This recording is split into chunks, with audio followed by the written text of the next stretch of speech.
go. Hey, everybody, it's Monday, and this Monday, it's Tommy Vicari. Hey, Tommy, how are you? I'm good, Andrew. Uh, Thanks for having me. Well, of course. So, coming to us from your home studio ish, or is this in a separate building at least? It's in my daughter's house, who lives next door to me, That's and convenient. yeah, and her husband had put together a little studio, and during the lockdown, I was working, but then to keep myself busy, we kind of enhanced it, and we ended up doing a lot of work down here. We did an album that just dropped yesterday, and we're I mean, I have built a few different studios. We had one with George Duke, and we had one with I had one with another person who shall remain nameless. But they never the George Duke one worked out really well. The other one didn't work out so well. So the idea of having a home studio was not really on my bucket list. Right. Again, I really enjoyed going to the studio and being with other people instead of being in a room by myself with a mouse. You know, Well, but welcome to lockdown. yeah, yeah. So, but I mean, it has turned into a very productive time actually for me because we've done a lot of things. I had about three movies on the schedule that canceled, and so we were able to do some things that we didn't have time for, and it's worked out okay.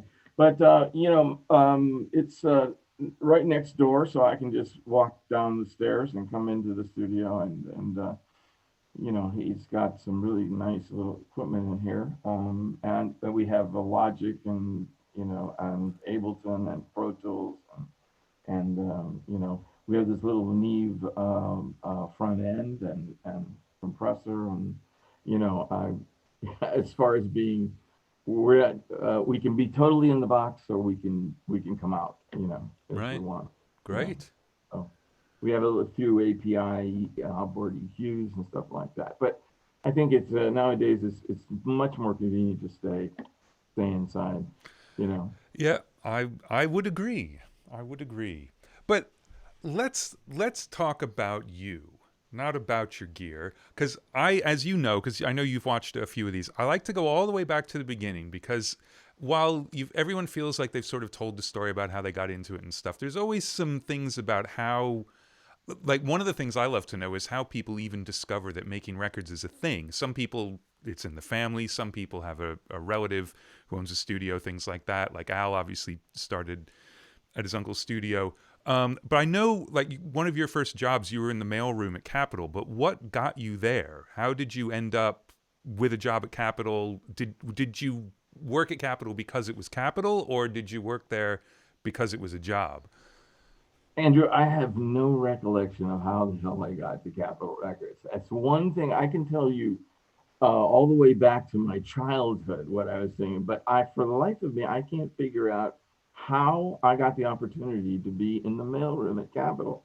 All I know is that I got that gig. Well, first of all, I grew up in a home where my mother was a big band singer. She sang at all the functions. The band would call her up, and she would sing. And so from my earliest, as soon as I could walk, really, we were listening to Ray Charles, and we were listening to Frank Sinatra and Tony Bennett, and we were listening to all this music. This music was always in my house, Benny Goodman, and so I learned to appreciate this music from a very early age. Now, I remember moving along into high school. I remember sitting in front of my mother's Packard Bell piece of furniture with speakers that you could turn from here to here, and it was a piece of furniture, and I know other people have told a similar story, but I remember looking at, I was into Motown and all the Jackie Wilson and Ray Charles and all this, even the Phil Spector stuff. I was into all of that stuff, and then the British invasion, and then I remember sitting in front of the Packard Bell listening to Sergeant Pepper because I had it the first day it came out. I went to the store and I got it, and this was in 1965 or something like that. I was still in high school. I graduated high school in '66, and then I went through a series of jobs. I mean, I put in months stereos, and I mean, which is as far away from the music business as you can get. And somehow I got a gig at Capitol Records, and then there was a producer there named Nick Venet. And Hmm. Nick Venet used to produce Linda Ronstadt and the Stone Pony, and he produced Big Sounds of the Drags, and he produced the Beach Boys, and so I would work 8 to 5, and then I asked Nick. I said, "Can I come and hang out in the studio?" And he said, "Yeah, come on down." So I went in there. I saw Nancy Wilson sessions. I went into the sessions they would allow me to go into, but I went every night. I'd stay there till midnight, and that lasted for a while. I mean, Glenn Wallachs, who owned a place called Wallachs Music City, which was on the corner of Hollywood and Vine, and this record store had booths. You could go in, and you could listen to the Right. records. Well, Glenn, this was right in uh, Capitol was what, 65 or something like that. But anyway, Glenn would come down every day in his cardigan. It was like Ozzie Nelson came down with his cardigan sweater. He would walk down to Wallach's Music City, see what was going, come back up, go to the tower, and so I was in the mailroom, and we would send out Beatle mailings, the to every radio station in the country, and KHJ, and every market we would send these records to, and occasionally one would get to my house, but that's another story. But Well, that's actually the same story, really. If you want to expand on that I little just mail I just fraud. I just revealed my mail fraud. But anyway, um, then for some reason I was transferred to data processing, which was in Echo Park, and that was not again as far away from the record business as you could get, and went to work with another producer named Jim Economides, who was also an ex-Capitol producer. Had a little production company.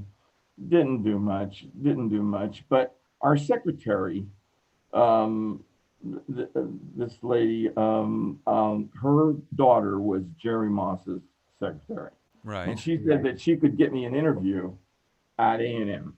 And I said, so I jumped at that chance, Well, and so sorry, what were you doing at the production company at that point? we were, my job was to go get, go visit publishing companies and get Jimmy Webb tunes and things like that. Right. Now it basically nothing ever really happened with it. We had a little office, which is on La Brea and Wilshire, which is now the bakery. We had a little office in there. But it was kind of not really. We really didn't get anything done. So you weren't Um, working in the studio at all at this point. no, no. But I did, however, get this interview at A&M because they had an apprentice program, and I went in there, and there was this wonderful woman named Maisie, I think was her name, and she said to me, "What do you want to do?" I said, "Well, I want to produce records." And she said, "Well, I can't help you with that." I said, She says, "But they have this engineering program at the studio. And if you don't tell them you want to be a producer and they decide that you have an aptitude for this, you can maybe, eventually move into that area." So it was a 3-month program. And at the end of the 3-month program, they would evaluate you and see if you had an aptitude. And so for they hired me at $80 a week, and because at that time, gas was 19 cents a gallon, and rent. I had a house in the Hollywood Hills on stilts for $300, and overlooking the Hollywood sign up Beechwood Canyon. It was great, and And so, for 3 months, I didn't really sleep. I mean, 4 years, really. I always say I went to work at A&M and I came home 4 years later. It was really Right. my college. It was really college. And so those 3 months were actually in the studios. Oh, yeah. So Oh, yeah. second assisting, ghosting on sessions, that kind of thing.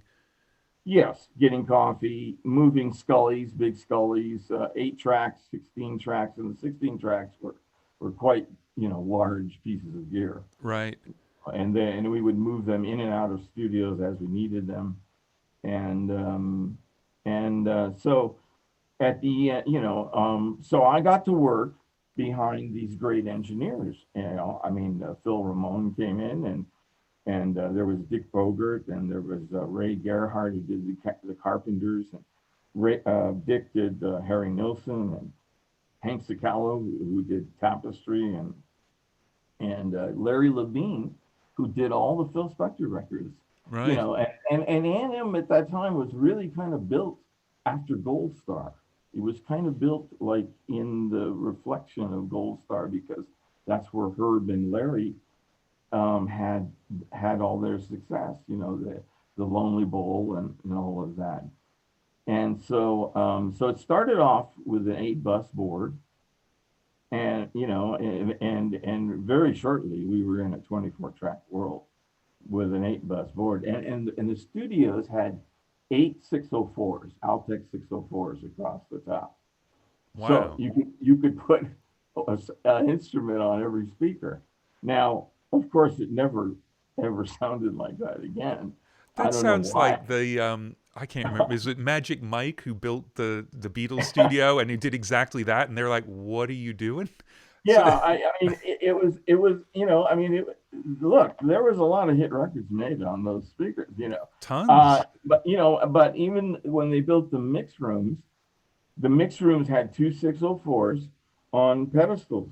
Okay, and you had the console was a Howard Holzer console, basically, I think, kind of a radio console.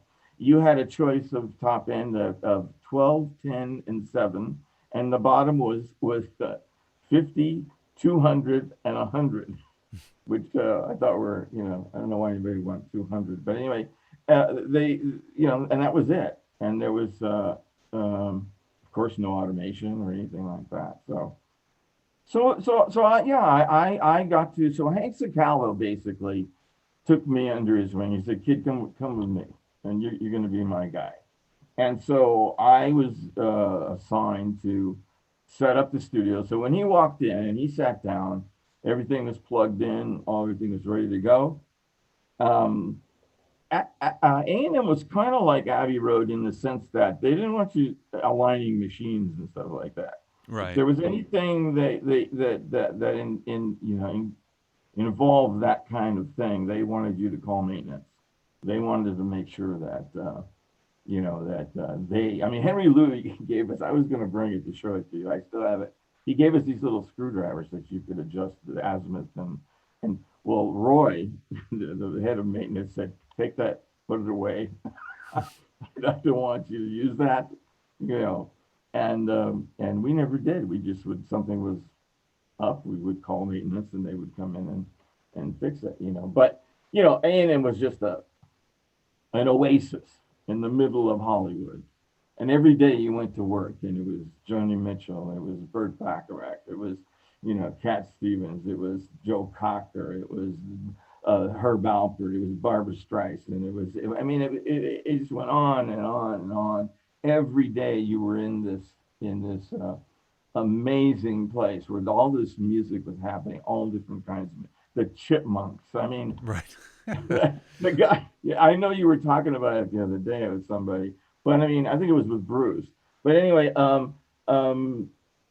the guy that was the first time and the only time anybody ever gave me a tip. He gave me $100 tip. Nice. And, Which at but 80 anyway, bucks a week, that's a good tip.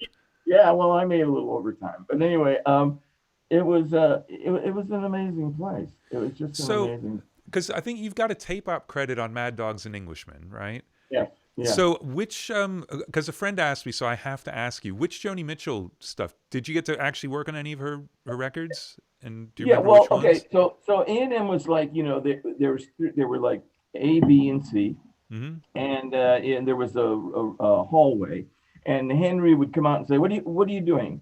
I said, "Well, I'm doing the thing." He said, "Well, we need singers. Come on in. We need somebody to come in and sing." So they needed singers on Circle Game. So if you listen to Circle Game, I'm actually standing next to Joni Mitchell singing the chorus on that thing, and you can probably hear me because I'm the one that's out of tune. But but and she called them the Canyon Singers or something like that. But it was that kind of atmosphere. It was very collaborative, and people would drop in, and then I would work assistant for him, for Henry, and Henry was just this wonderful, beautiful man who was, he'd say, I'm gonna go meditate. I'll be right back.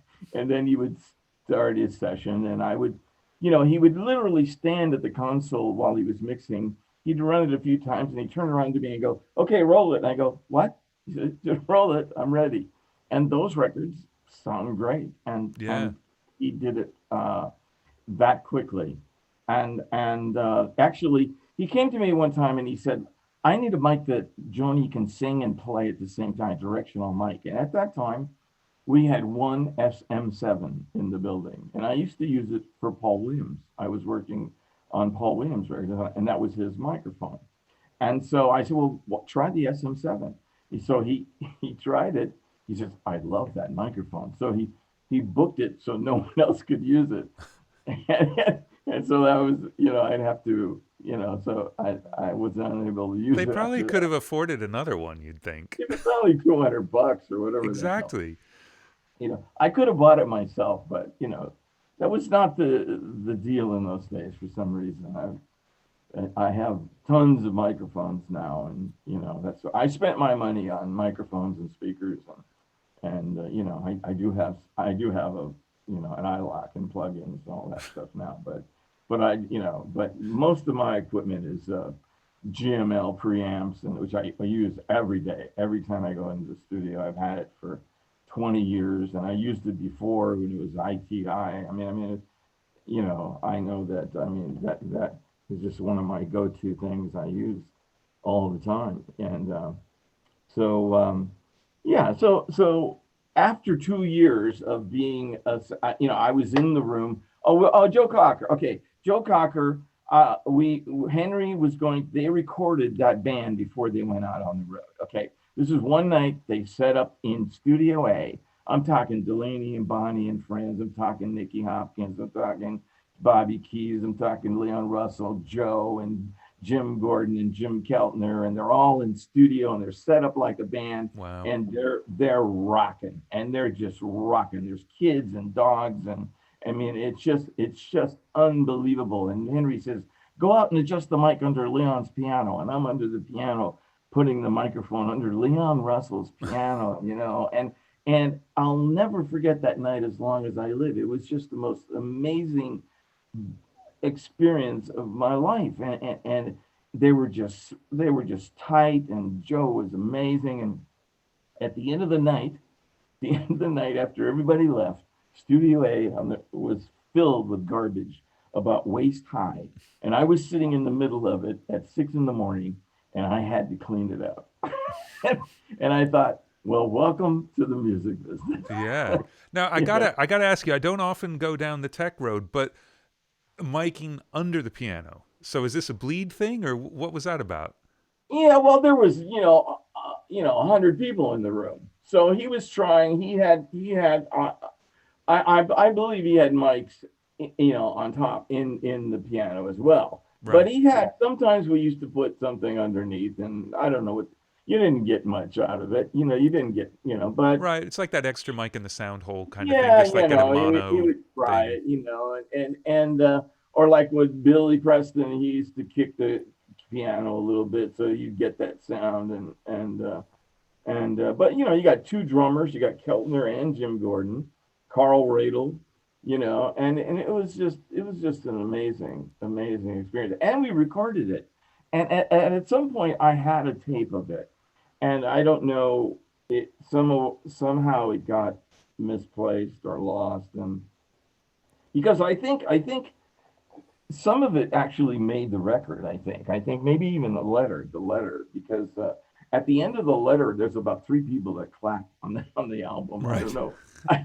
I think it's in that. I think it's the studio version of it, Right. but I can't be sure about that. Because I just saw Claudia Lanier a few months ago at Capitol. She was next door, and she came in to say hello, and there was all these young kids around. There was all these kids, and Claudia and I were talking about that night, and these kids just were loving it. I mean, it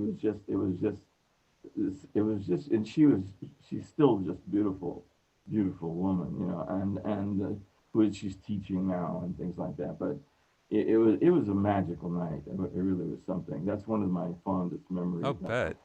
of A&M. But Well, after, go ahead. just you mentioned Billy Preston, and we ought to talk about that because that was your first engineering gig, right?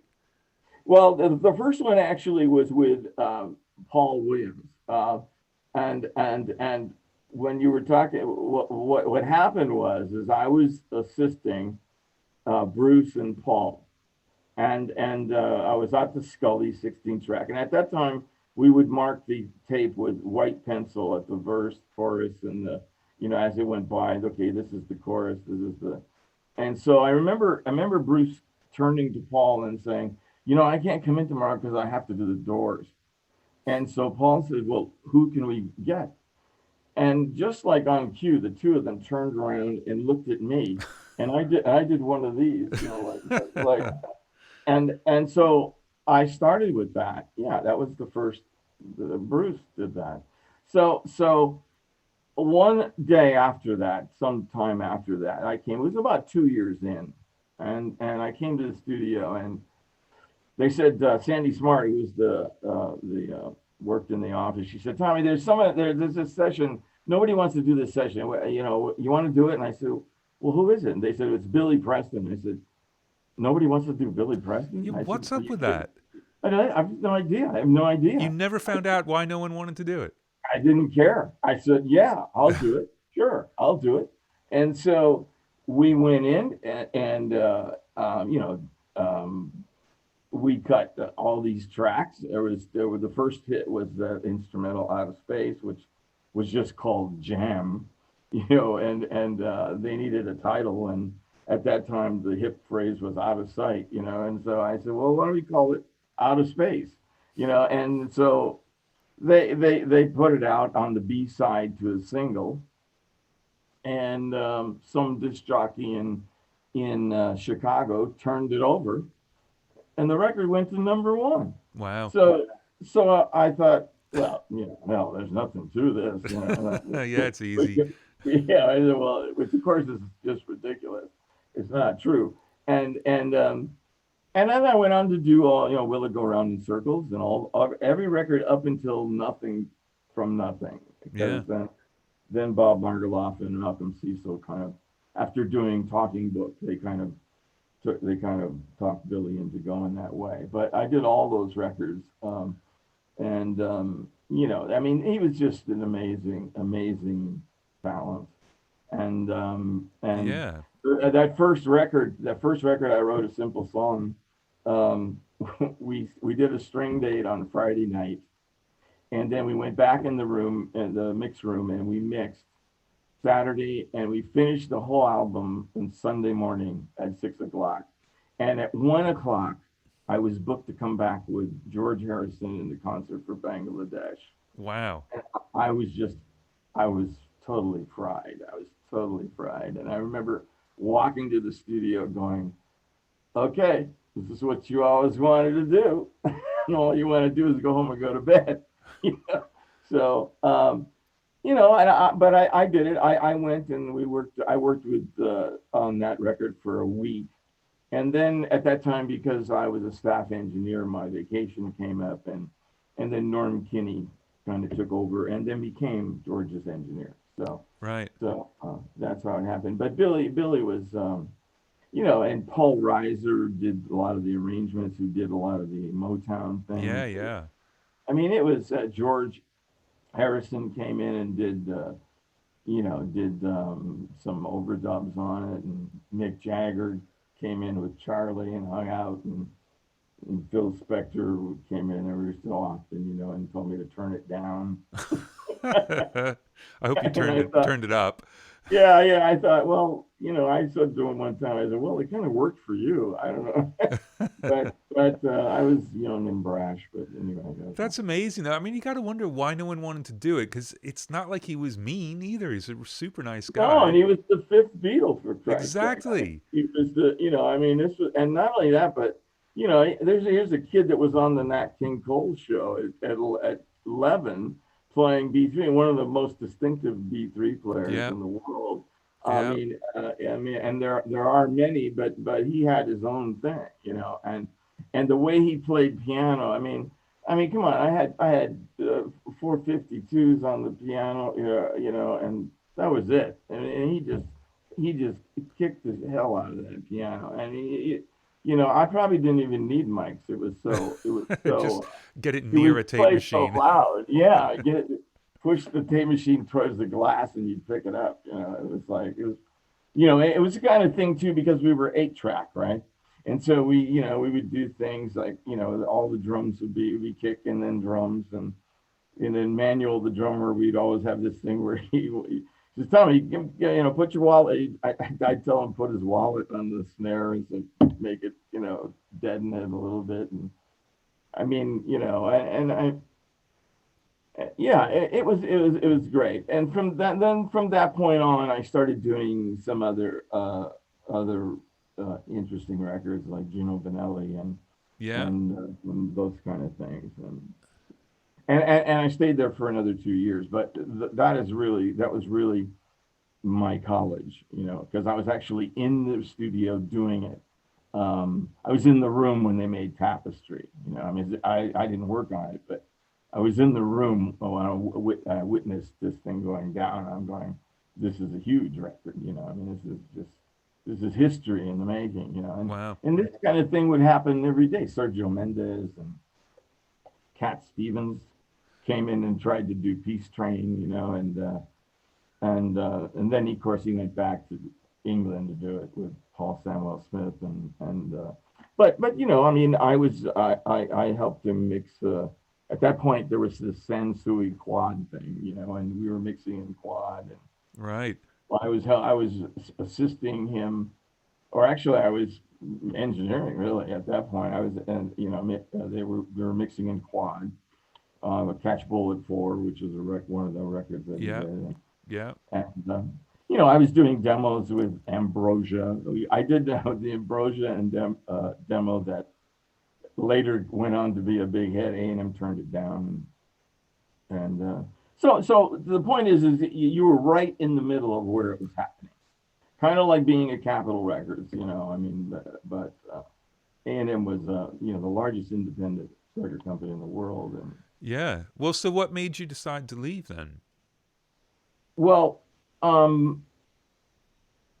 it was I really had a desire to I when I did the Gino Vanelli records, Armin Steiner had built a mix room. He had built this beautiful mix room, and I started to mix Gino's record at the back room at A&M, and I literally took the tape off of the machine. I said, "Come with me," and I went over to Armin's place, and I put the tape on the machine. I played it back, and Gino said, "Oh my God, what are we going to do?" I said, "You're going to go to Herb and ask him if we can mix it here." He says, "No, I can't do that." And I said, so I ended up going to ask Herb. I asked Herb Albert, and Herb said yes. I mean, this guy, I mean, the man was just the most generous, artistic, talented man, one of the best I've ever met, because he gave us, when you think about it, he gave these kids creative control over this record. Yeah. And he said yes. We mixed it, and it got nominated for a Grammy against Ken Scott, and Supertramp, Crime of the Century. Right. And I remember, my God, that record is immaculate. I mean, it's just immaculate. and I think he was up against Band on the Run.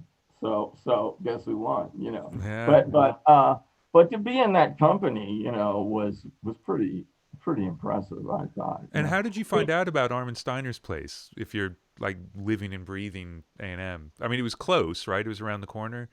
Well, Hank had done something there for somebody, and he would take me with him wherever he went. Right. We took Capitol, and we were there when they played back Masquerade when they played it right after they made it. They recorded it. Everybody was in the studio. Tommy the Puma and Al and George Benson and we walk in and they're playing Masquerade over the speakers in a Capitol. And Hank would, he would take me with him. I was like his protege. He just kind of it was wonderful because he was he was basically a Marine, and he told me things like um, he told me some things like one of the first things he says is, look, you can be replaced and you will be replaced, which is totally true. And Yeah. then he'd say, and you don't have an opinion unless somebody asks you. Okay. I All said, okay, right. okay. And there's been situations where kids would say, I'd have a second that would we'd be talking about something and they'd give their opinion. And I'd go, did anybody ask you for your opinion? Yeah. I mean, it's a Because that's what super important piece of advice for young it kids is. because you It think you is. know everything. Yeah, you think you do, and and you don't. One thing you don't need is another opinion. It's like I mean, there's enough to deal with between the producer and the engineer and the artist. So yeah, so Hank had worked there, and then I met Armin, and then Armin was Armin did the Turtles and Bread and Helen Reddy. He did Neil Diamond. He was a big time pop, But Armin could do orchestras as well, Right. and he knew how to do orchestras. And to this day, well, not for a while now, but I've worked with Armin, even on the movies that I've done with Tom Newman. And even though I've done some of them myself, um, there's so many pre-records because Tom's music is like a hybrid. Most of the younger composers are hybrids. They do a lot of pre-records, and then we put an orchestra. He sweetens with the orchestra. Now, how you present the pre-records to the director will determine whether or not that you have to rewrite the cue. So he was more concerned with me mixing the pre-records and letting Armin record the orchestra, Right. and then I would take it, and I would go mix it, clean it up, any room noise, and Armin would say to me, "How come you don't use my 5.1?" I said, "Well, Armin, they do different takes, and there's like chair noises and stuff." He says, "You don't trust me?" I said, "No, no, I trust you. I trust you implicitly, but it's sometimes they want different takes. Tom, oh, they're out of tune there. It's like and so and a lot of times he's not using the orchestra as the main part of the cue. So you have to, because I would always, I got to turn the strings up, and he says, "No, no, Tommy, turn it down." Tom Newman would say to me, "You know what your problem is, Tom?" I said, "What? What's my problem?" He says, "You want my music to be heard." I said, "Well, yeah, actually, I do. I do want it to be heard. So, but anyway, that the idea is they really don't. Composers don't want to have to rewrite, because there's Yep. so many things that go. First of all, it's mocked up, and they get used to that, or they temp it with your last movie, and they get used to that, Yeah.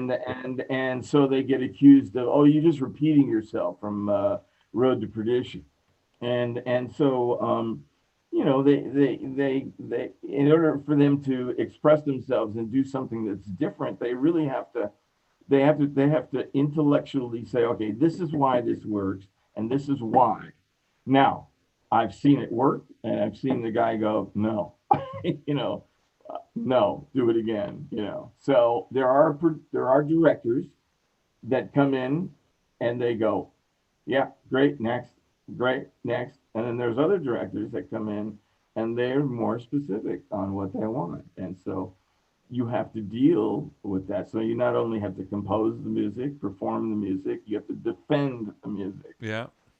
and so it's quite a thing. So that's how I got to Armin Steiner. So I left A&M to go work for as a staff engineer for Armin Steiner, Right. and I would work for at from 10 to 6, and then I would work 7 open. Now in that time I got to work with Michael Amardian. I did 2 solo albums, his first 2 solo albums, which are pretty amazing records. I mean,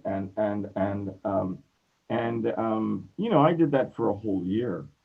Now, after a year of working those kind of hours, even at age, 27, 28, you kind of get, tired. So I decided to go independent, and frankly, I've been independent since then. I think Right. I was one of the first guys, and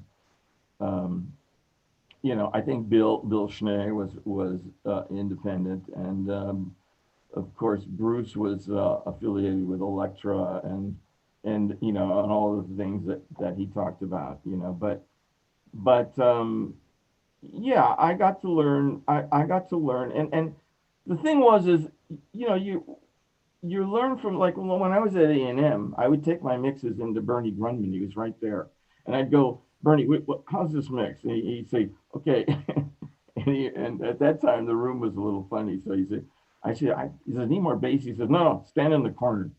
So he'd stand in the corner. Oh yeah, I can hear the bass, So so I got him to critique. He'd say, you know what, go back and do this, and it was a similar thing with Armin and I mean, I grew up listening to George Massenburg records and Phil Ramone records and Bruce Swedien records, and I mean, I really tried to, Ken Scott and Jeff Emmerich. I mean, those are the guys that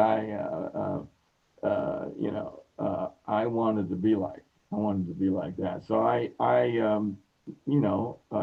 sat behind and I listened to these guys, and I took a little bit from each one of them and added my own taste to it, and kind of came out me. Now, I have a reputation of being, too clean, or or too expensive, or too, the first time I worked with as an independent, I think we were charging, I think it was like $50 an hour. It was like, and that was outrageous. That was just outrageous. Right.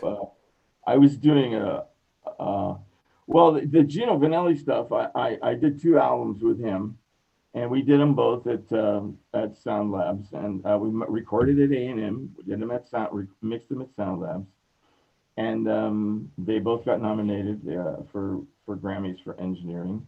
And then I decided to leave and go to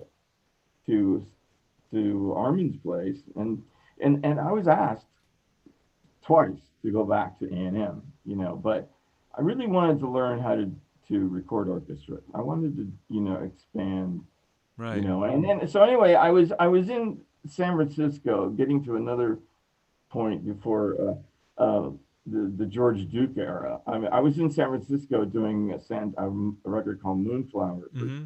Santana, and I was at the Miyako Hotel, and this guy walks up to me, and it's George Duke, and he says, you and I are going to work together. And I said, oh sure, sure. I had no idea who the hell he was. I had no idea, and turns out, it's George Duke, and I did go to work for him for 5 years, every day, 1 to 10, every day, except the weekends. It was a great gig. But the first time I said to him, he said, what do you charge? I said, well, $50 an hour. He said, Jesus Christ, are you kidding me?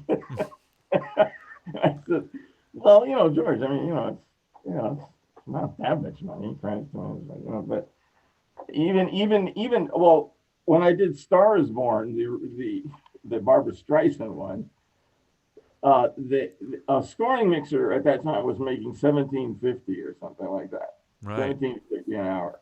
So they hired the union, not being a member of the union, they hired a union guy to sit behind me. And I said to the guy, I remember telling the guy, "Are you okay?" He says, "Yeah, I'm great."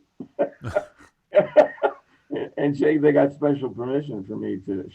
Barbara did, got special permission for me to do it, and they paid me, my $50 an hour, which was Well, we again. should talk about how that came up though. So how that gig happened. Well, because of Paul Williams, and I had done a movie called Phantom of the Paradise, which was Brian De Palma's one Mm. of his first movies,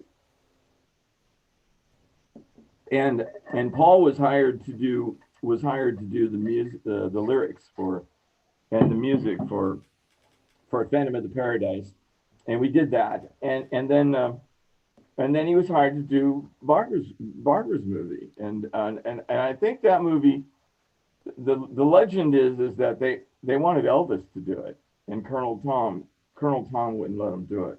Wow. He was gonna lose weight. He really wanted to do it. He wanted to do a real movie instead of those beach Yeah, movies. yeah. But Colonel Tom wouldn't let him do it. So they Any got idea credit. why? I don't know, man. He was a a carnival barker. He was I mean I don't know. There's a lot of stories about this that other people would know more than me, but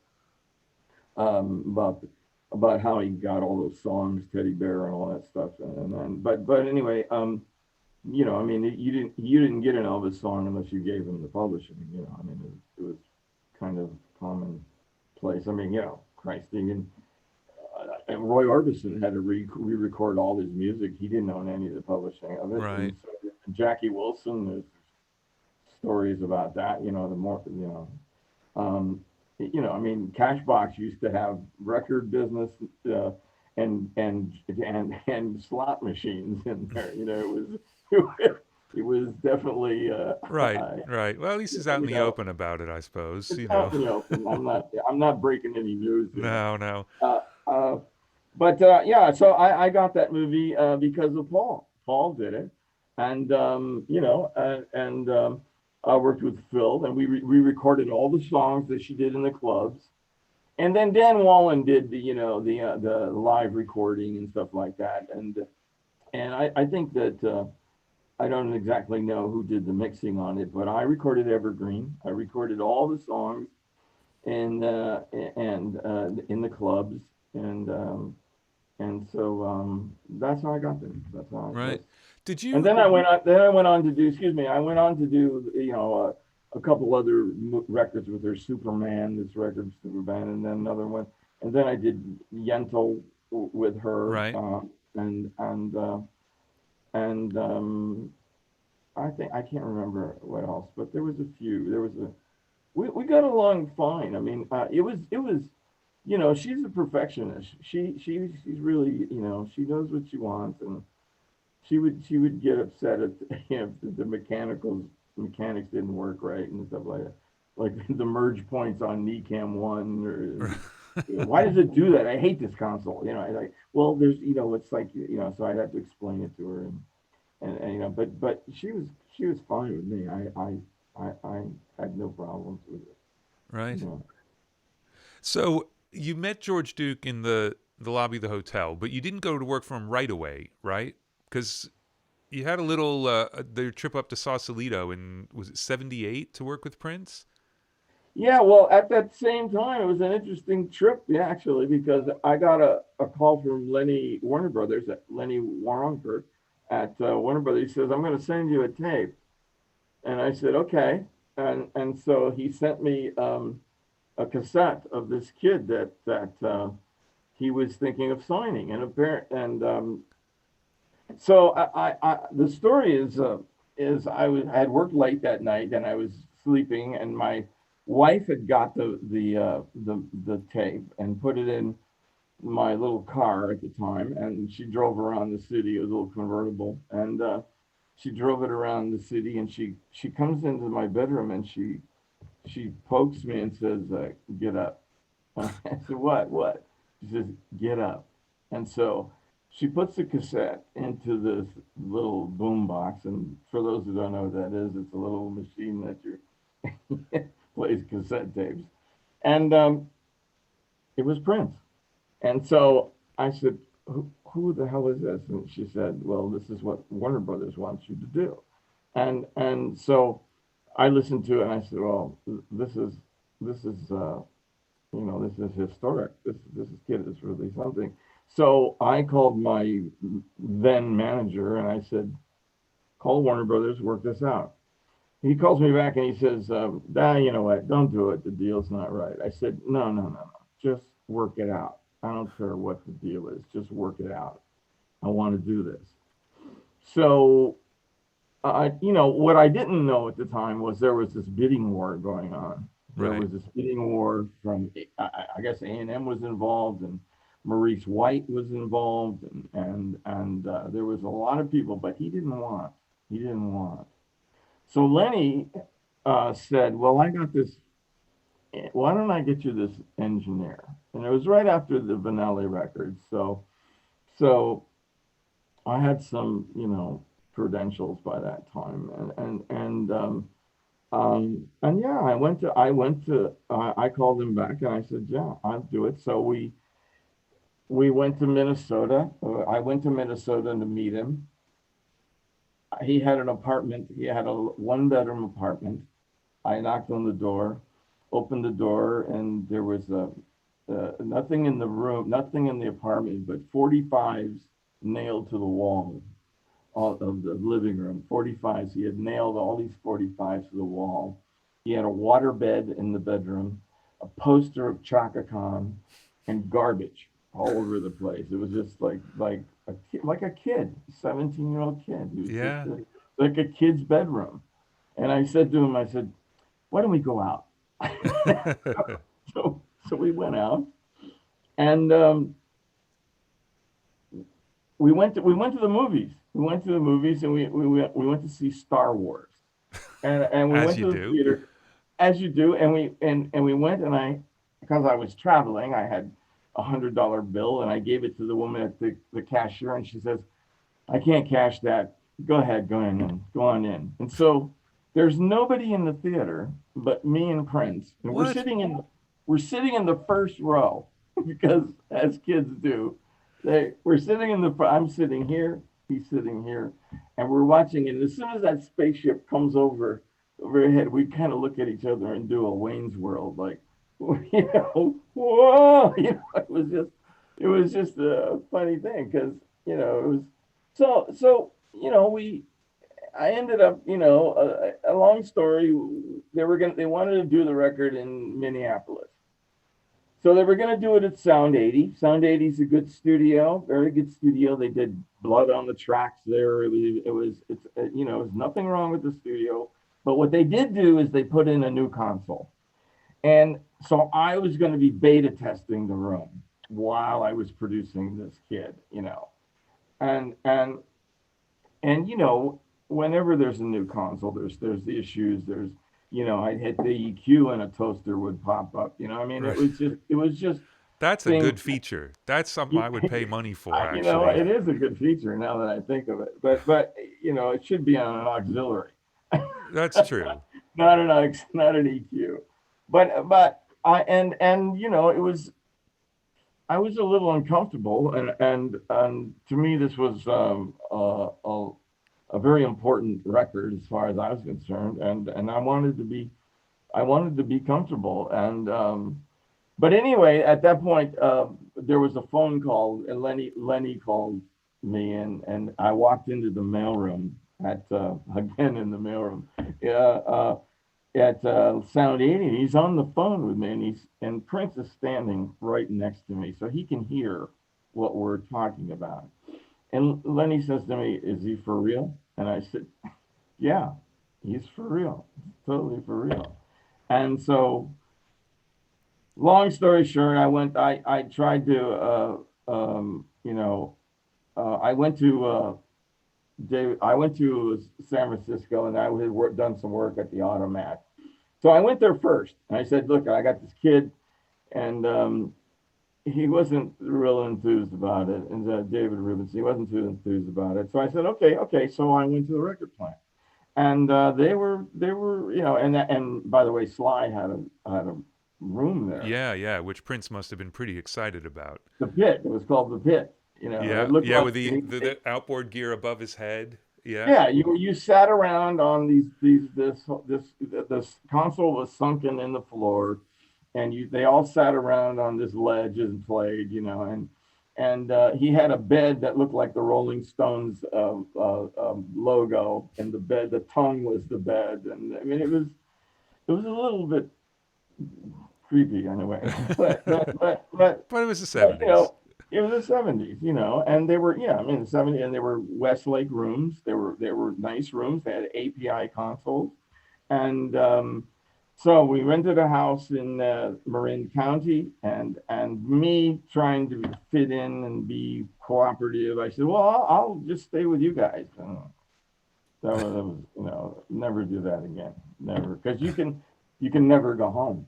You can never go home, So you get up in the middle of the night and go to the bathroom, and there he is, Yeah. and so yeah, so that's how that happened. So I just want to ask about the cassette. And maybe this is, everybody who's a huge Prince fan knows this, and I'm just ignorant. But like, what was on the cassette? Obviously, it's his demos of his songs, but was it full band stuff, or is it him playing everything, or what? No, it was Because him. It was him. He just, played it. but was it full band? I mean, because obviously he's living in a little one Yeah. bedroom apartment. He's not. Well, they had gone into Chris Moon was yeah, and the manager Owen Husney they had gone into Chris had a studio, Right, right. and he was credited as discovering him and all that sort of thing, and basically I was there to represent Warner Brothers, and he really didn't want me there, I mean, but I really didn't know that till just recently, really. But Oops. but anyway, no. But it was obvious. It became obvious towards the end of it because I mean he used to do things like it would say on the legend. I can show it to you, but I mean, it said producer Tommy Vicari and Prince, or Prince and Tommy Vicari, and he would erase my name off the box, or I would say engineered by Tommy Vicari, and he would erase my name off. I said, "What are you doing?" He says, I say, So anyway, I just kind of lived with it. I mean, it was disappointing. It was disappointing because I really loved the kid. I thought he was a normal kid when we were talking like you and I are talking right now. But when people would come into the room, they'd say, "Hi, Prince, how are you?" I'd say, "Oh, he's fine." I mean, he just wouldn't answer. Right. So it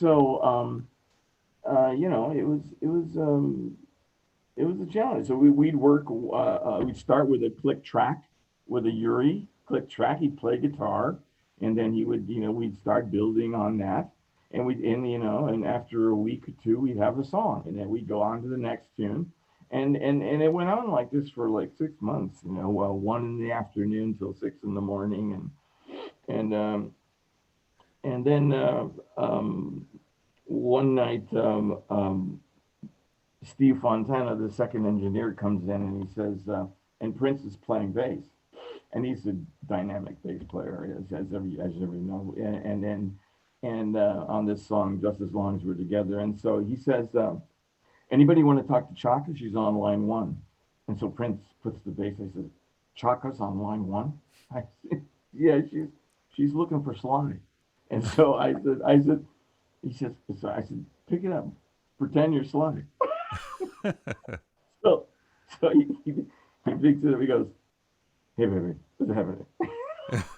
And so he talks to her for about 5 minutes, right? And he's thrilled. He's 17 years old. He's thrilled. He's talking to Chaka Khan. So we go on and we're playing, we're working. About an hour later, the door opens and Chaka Khan walks through the door. And so sits down next to me. Prince is over here playing. The tape is rolling. We come to the end of the song, Prince takes the bass off, puts it down in the rack, and leaves the room. And she turns to me and she says, "Wow, that's great." I said, "Yeah, the kid's really good." She says, "Where's Sly?"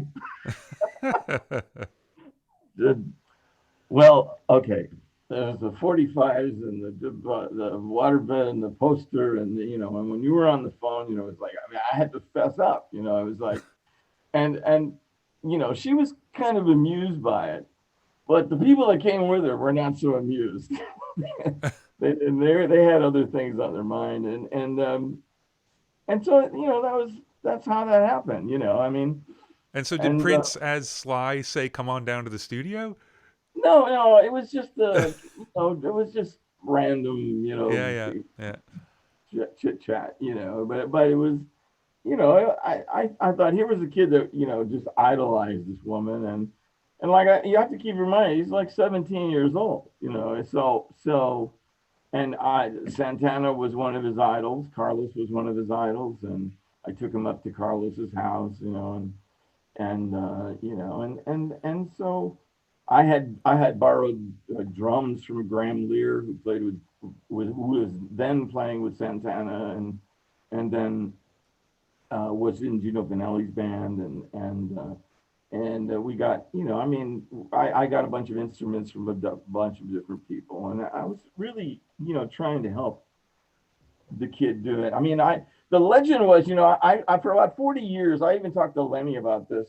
I said, for about 40 years, all I get over the internet is that how much I fought him, how much I went against him, how much I got in the way of his creativity, and how he sucked all the knowledge out of my head in 2 weeks, and I thought, okay, it's the internet, and and and I said, and Lenny said, don't listen to that shit. It's like he said, Tommy, the record was, I didn't expect anything to happen to that record for three records down the line. He says that record sold 180,000 records first time out. It's like it's not.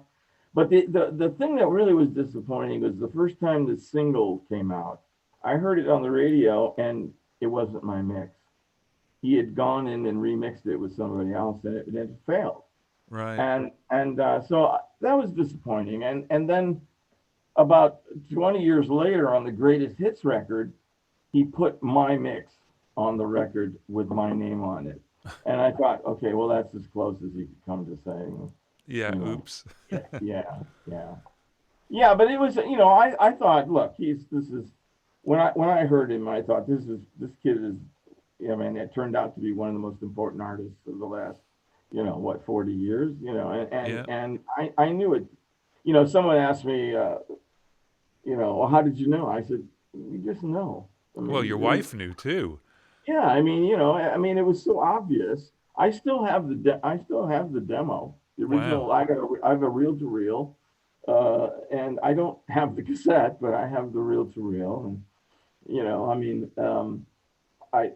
it's just, I suppose I should, dedicate and give it to it should go to, like, the Hall of Fame or something, but I'm sure there's other, maybe Naris or somebody would like it, because it's just sitting in my closet with all my LPs and things like that. Well, I mean, the estate's putting out all kinds of stuff, so they probably wouldn't Yeah, mind well, putting I that out. tried talking about Nico. And I heard Nico was doing all these mixes, and I said, look, I'd really like to remaster that first album and introduce it again to a new generation.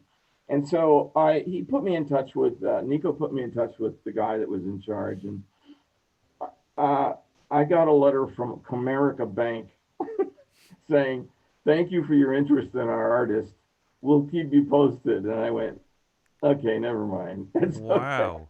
Never mind. I thought, so that's how much, credibility I had on that record. But I was there for every I recorded every note of that. I was in the room for every note, every vocal, everything, and I did nothing but try and assist him in doing what he wanted to do. So all of that bad publicity was really kind of upset me because it wasn't true at all.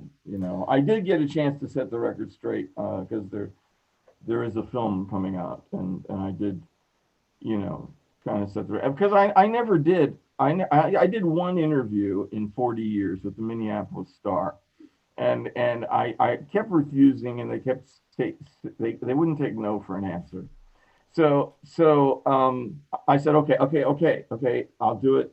So I did. I said, I'm going to say nothing positive things. I'm just going to say if it wasn't for me, if it wasn't me, it would have been somebody. You know, it's true. If it wasn't me, it would have been you. It would have been somebody, you know, somebody else. So at the end of it, he says to me, well, so I do an hour about how great he is and how, you know, it was inevitable, all this stuff. And at the end, he says, well, you know, he's been quoted as saying his relationship with his executive producer, and that was another thing. It was supposed to be a co-production, but his relationship with the executive producer was horrible. How do you respond to that? And I said, well, how the hell do you expect me to respond to that? I said, look, if he has a problem, you should ask him that. I said, the only thing I ever try to do is help him. And I said, and that's the end of the interview. And I hung up. And that was the only interview that I ever did with Right. him. Now, I mean, I got called. I had a production company with Philip Bailey, and Philip and I were making records for. We had a 5 album deal with Epic, and we did the Daz Band and a bunch of things. And I get called into what's his name, Bob Fragnoli, the manager. They yeah. Anyway, Bob. There's Rob is his son, and he did Green Day. You must know. You must Oh, know. Cavallo. Cavallo, Rob Yeah. Cavallo. Okay, but the Fragnoli was the director or something, or somebody. But Right. anyway, and they wanted Prince, and I said, well, I thought we were going to talk about our production company, Philip and our production. No, it was about Prince. They wanted Prince, and I said, well, you know, he's got a manager already. I have nothing to do with it. I haven't seen him in years, you know. And eventually, they got him, you know, and the rest is history, you know. Yeah, So I think Bob got a lot of what he wanted to get. yeah, That was a thing, but we won't talk about that right now. I wanted to ask though, before we get off the Prince thing, just because when I talked to Susan Rogers a little while ago, I mean, her by the time she was working with him, finished song in his head before he'd even start. Like he knew exactly where he was going. And was he the same then, where the finished product was in his head, or was it more experimenting that early on? no, he was pretty. He knew he knew all the parts already. Right.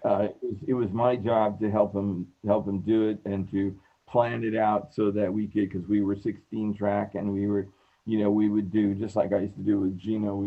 We'd do a bunch of overdubs and bounce them down the stereo, and I mean, it wasn't like what Jeff did 4/4 to 4/4. We had more tracks to deal with, so but we were still bouncing horn tracks and things like that together and panning things, and I would show them, that, and it was a really creative, fun thing to do.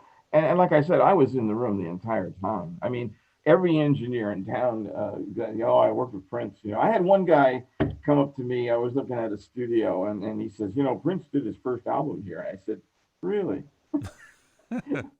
Okay, all right. So, but I mean, what the drill was is they would set him up and leave the room. Yeah, it didn't happen with me. I was in the room the entire time. I made thousands of punches, every drum fill, doop doop doop doop doop doop. I mean, every drum, every few bars. I mean, and in the end, it came out. It's a record I'm proud of. I mean, there's a couple of songs that I would love to have a chance to remix, but who? I mean, every record you do, you have those Yeah. kind of things. I mean, I listen to the stuff I've done. And I go, I was good that day.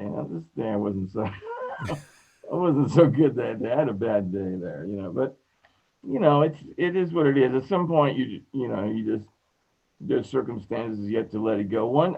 At one point in my career, I was mixing. I mixed 3 years straight. Okay, 3 years straight. Every day I was mixing, just mixing, and not recording anything. Just mix. They'd bring it in, I'd mix it. So that meant every day you had someone's career in your hands.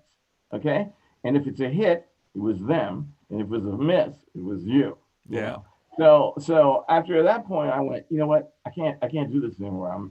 I'm gonna have a nervous breakdown. I want to go out and make some. I want to go record some stuff. I want to put myself. I mean, I'm putting myself in situations that I never thought I could ever do, and somehow forced myself to figure out how to do it. And it was basically, like Quincy Jones. I mean, he said to me, I want you to do this TV show. And I said, well, what is he? He said, just come. Turns out it's the Academy Awards. Yeah. Yeah. And so I'm standing there, and someone says to me, what are you doing? I said, I don't know. And this woman next to me, who I don't know, says, oh, you're doing the whole thing. I said, no, I'm not. She says, yes, you are. So, so now I'm a little freaked out. So I go home, and I said, oh, man, I don't know. I can't. I'm a studio rat, like live TV. I mean, I don't.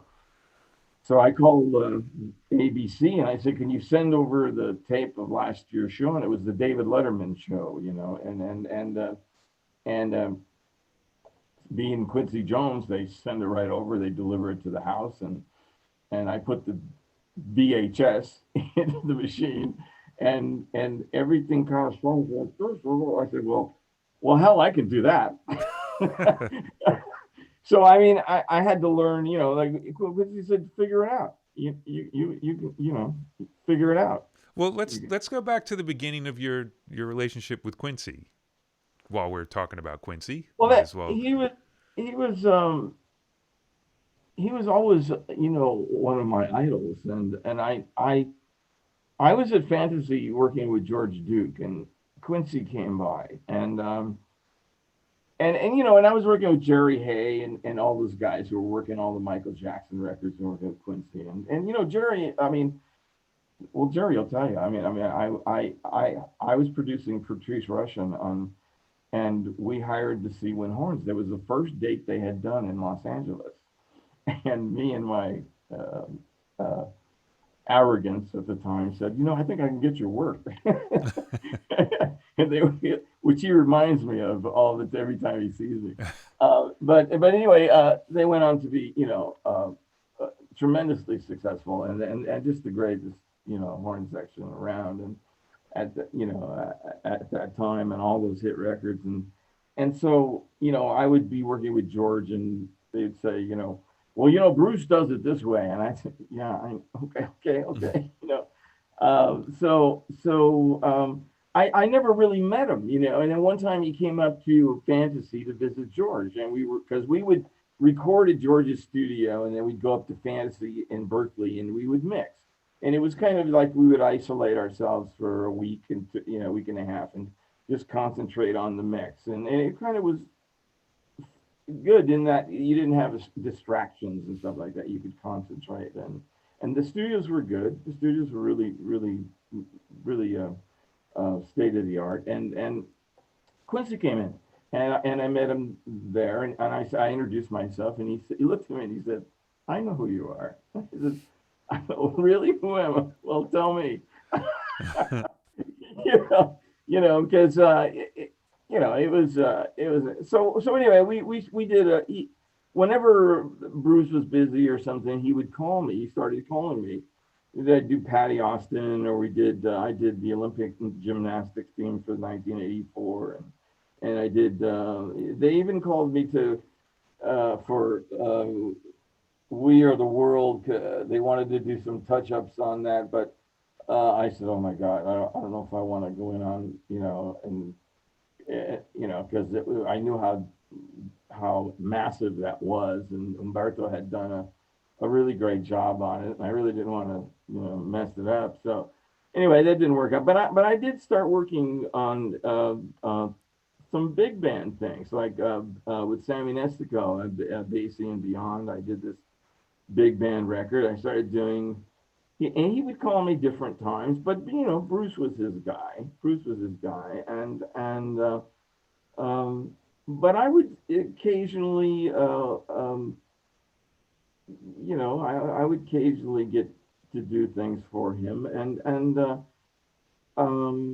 every time he calls, it's very challenging. I mean, he would just put me in situations where he'd say, he would say like, figure it out. He says, yeah, you at your worst is better than that guy at his best. So just figure it out. And I said, well, I don't know about that. But it did push you. He does push you in a way that you don't think you can actually, live up to that. He's such on a high plateau that just being in his presence is amazing to me. We would sit after the sessions and talk for hours. Everybody's gone. It's 3 or 4 in the morning, and we're talking about, you know, going to Saudi Arabia and Colin Powell and Barack Obama, and there's he films everything. But there was one great thing where we were at Paramount and we were doing the first Oscar pre-record, and Quincy comes in and he says to me, he says, "Look, we've got now the cameras are on," and then he says, "We've got Naomi Campbell, and we've got he's telling me all the models that he's got, and it looks like we're talking about music. We're not talking about you know, you know. But I mean, it was he, he's just an amazing man. I've got about 7 Emmys sitting on my house that were directly, that he was directly responsible for, pushing me in that direction. Because I would have never, I had no idea about being in. I had no desire to be in live television at all. Right. So, But if Quincy so says do it, you do it. one time he called me and I was in a session. And he says, "There's a limousine coming to get you." I said, "I'm in a session." He said, "Well, Quincy wants to see you." So I tell the kid that I'm producing, I said, "Look, I'm going to have to leave for a minute." "What do you mean?" I said, "Well, Quincy called." And he says, "What do you mean Quincy called?" I said, "Look, I'll be back in an hour." And I left the session. I had to go to just, go meet him. And then I came back. But it's kind of the way Yeah, he's the it is. king. He's the Yeah. king. But he was. I mean, that's how I met Rod Temperton. Rod Temperton was just an amazing genius, Yeah. and a really humble, decent man. One of the greatest songwriters to ever live. I enjoyed his friendship for a lot of years. He was just a great man, and you know. But Rod was another guy. Quincy, both of them, they were bionic. They could stay up for days. I mean, you could stay up. Okay. We finished the session at 7 in the morning. Okay, I want to be back at noon. I said, "Well, there's no reason to go home. I mean, I by the time I get home, Yeah. it'll take me 3 hours to go to sleep. I can't. But they could do it. They could do it. And They I were. think I think Rod, I mean, obviously he gets all the credit in the world as a songwriter, but I don't think he got as much credit for the production that he put in, and not in terms of arrangement or things like that, but I've watched him just listen to mixes, versions of mixes, and he'd have his little Sony Walkman and a pair of headphones and a notepad, and then he'd come out from under the headphones and like, all right, here's what we're going to do, and edit these mixes together. And the detail was insane, and his He ability would. to put these things together. He would. That was part of the deal. He would produce it. He would let you do the song. He would give you the song, but he wanted to produce it. And he produced it, and he knew. And as far as the arrangement, he arranged it. I mean, he would arrange all those lines, all those back lines that are. I mean, all those background parts that are just typically Rod Temperton. I mean, when you listen to it, you just know right off the bat Yeah. it's Rod Temperton. It's iconic in its style, and I mean, to be in the presence of those type of people, it's just one of the great things about being an engineer. I mean, because this stuff just doesn't. I mean, I you know I really I'm privileged to have been in the room with some of these people. I mean, and when I said, I hang the mics and I put it comes to the, in a sense, it's true because I am a conduit from what their vision and to get it into the machine, whatever machine it is at the time. And because I've mixed on everything from 8-channel Mackeys to 100 channel SSL digitals, I mean, at the 2000 Millennium Show, Y2K, I mean, when everybody was afraid of, the computers were going to go haywire. Well, the only console that was available to me to broadcast John Williams in a 100-piece orchestra was an SSL digital console. So I FNL and I called all and Ed Green told me, Tony, don't do it. It's Y2K, don't do it. I said, well, it's either that, Ed, or a API on the back of a pickup truck. I don't know. And it's it's 0 degrees out there. I don't know. In fact, the preamps froze. And they had every pop star in the world. I mean, it was, but I had this huge orchestra in front of the president of the United States, and at one point, I called Europe, I called all over, and they said, you know what, we've had no problems with this, and so I took a shot, and I said, and fortunately, it worked out, but you have to at some point put it on the line, You So, really did. look, I've just had a request from the Peanut Gallery Oh, asking really? you to tell a story, a Quincy story involving a Clinton phone call. Oh, oh, oh. I wonder who's asked that question. But anyway, okay. So it starts off a little bit earlier. I was going to Italy to record with Greg Matheson, who was producing an artist named Umberto Tozzi. Because Italy is a whole other part of my career. Well, exactly, yeah. Okay, okay. And so anyway, this was the first time I was going to go. We were taking Michael Thompson, we were taking Abraham Laboriel, we were taking a whole crew of people, and I get a phone call from from uh, from Quincy Jones. And he says, "What are you doing?" I said, "Well, it's Q. I'm getting ready to get on an airplane. I'm going to Italy." He says, "I'd like you to come and do my record. This is Q's juke joint." And I said, "Well, okay, okay, I'll be back in 10 days." He says, "No, no, I need you tomorrow." I said, Quincy, I can't. There's people being flown. There's equipment being. I mean, I can't bail on these people now. It's just, he says. So then there's the inevitable question. Well, who can you recommend? You know what I mean? It's like, Right, right. Who and, would you and, like to take your job? it's just like someone stabs you in the heart. It's got, okay, well, so I said, okay, so I go to the airport and my wife, I'm getting on the plane, and she looks at me and she says, there's not too many guys that are getting on this airplane right now. I said, well, I can't do it. I can't, bail on these people. I don't care who it is. Whoever comes in, they're the most important thing at that time. So anyway, I'm in Italy, and about 5 days later, 10 days, 5 or 6 days later, I get a phone call from Rod. He says, "What are you doing?" I said, "Well, He said, "When are you going to be back?" I said, "Well, I'll be back like on Thursday." He says, "Okay, because I think we're going to have some work for you." So I go back, and we work for another 3 months on Fuse Juke Joint.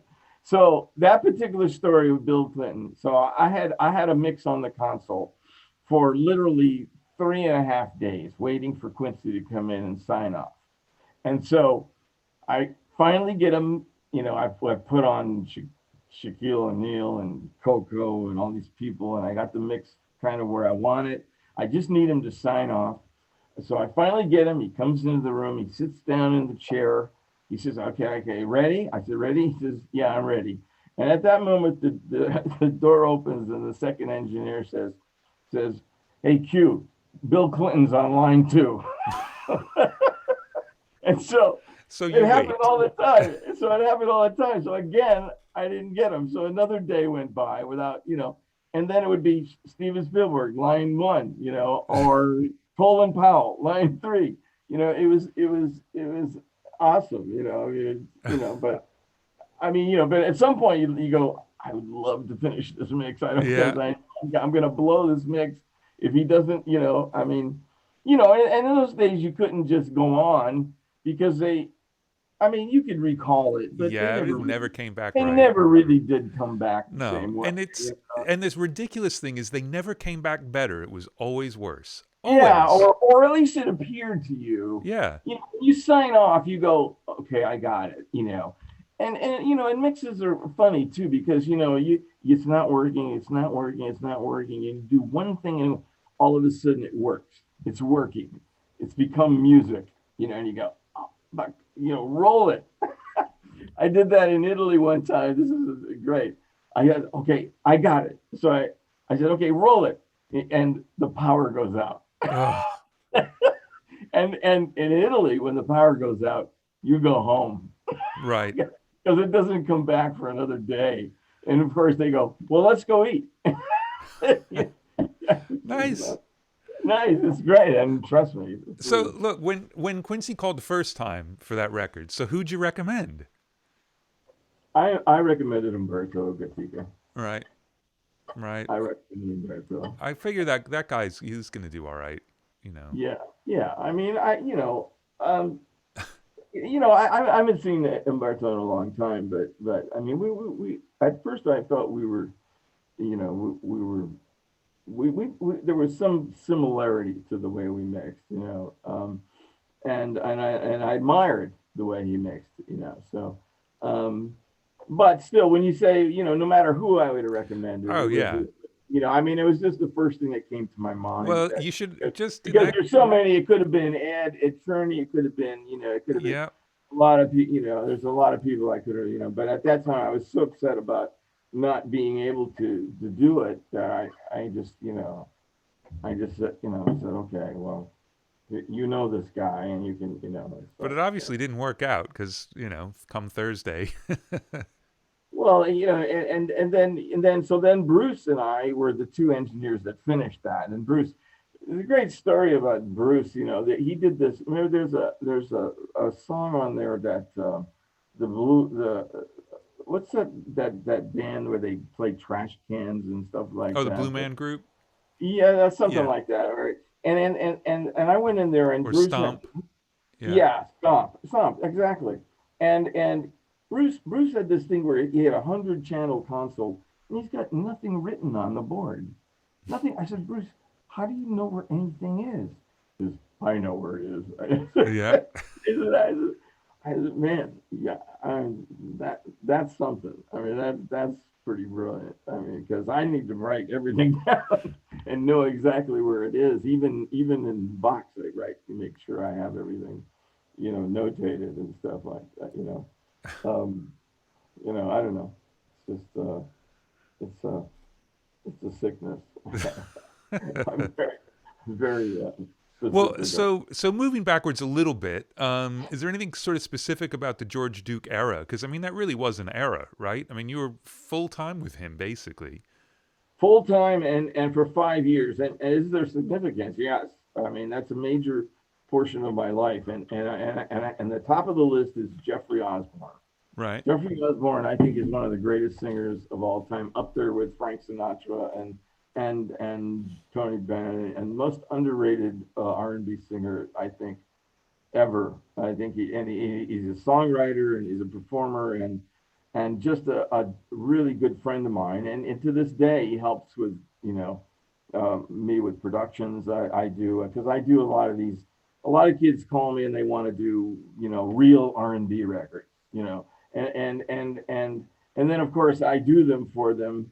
And the record companies go, that's not Spotify won't play that. It's like so anyway. But Rod would help me, and Jeffrey would help me. But so the records that I did with George and Jeffrey are some of the proudest things I've ever done. Like all of the Jeffrey Osborne records that I've done are just, to me, are classics.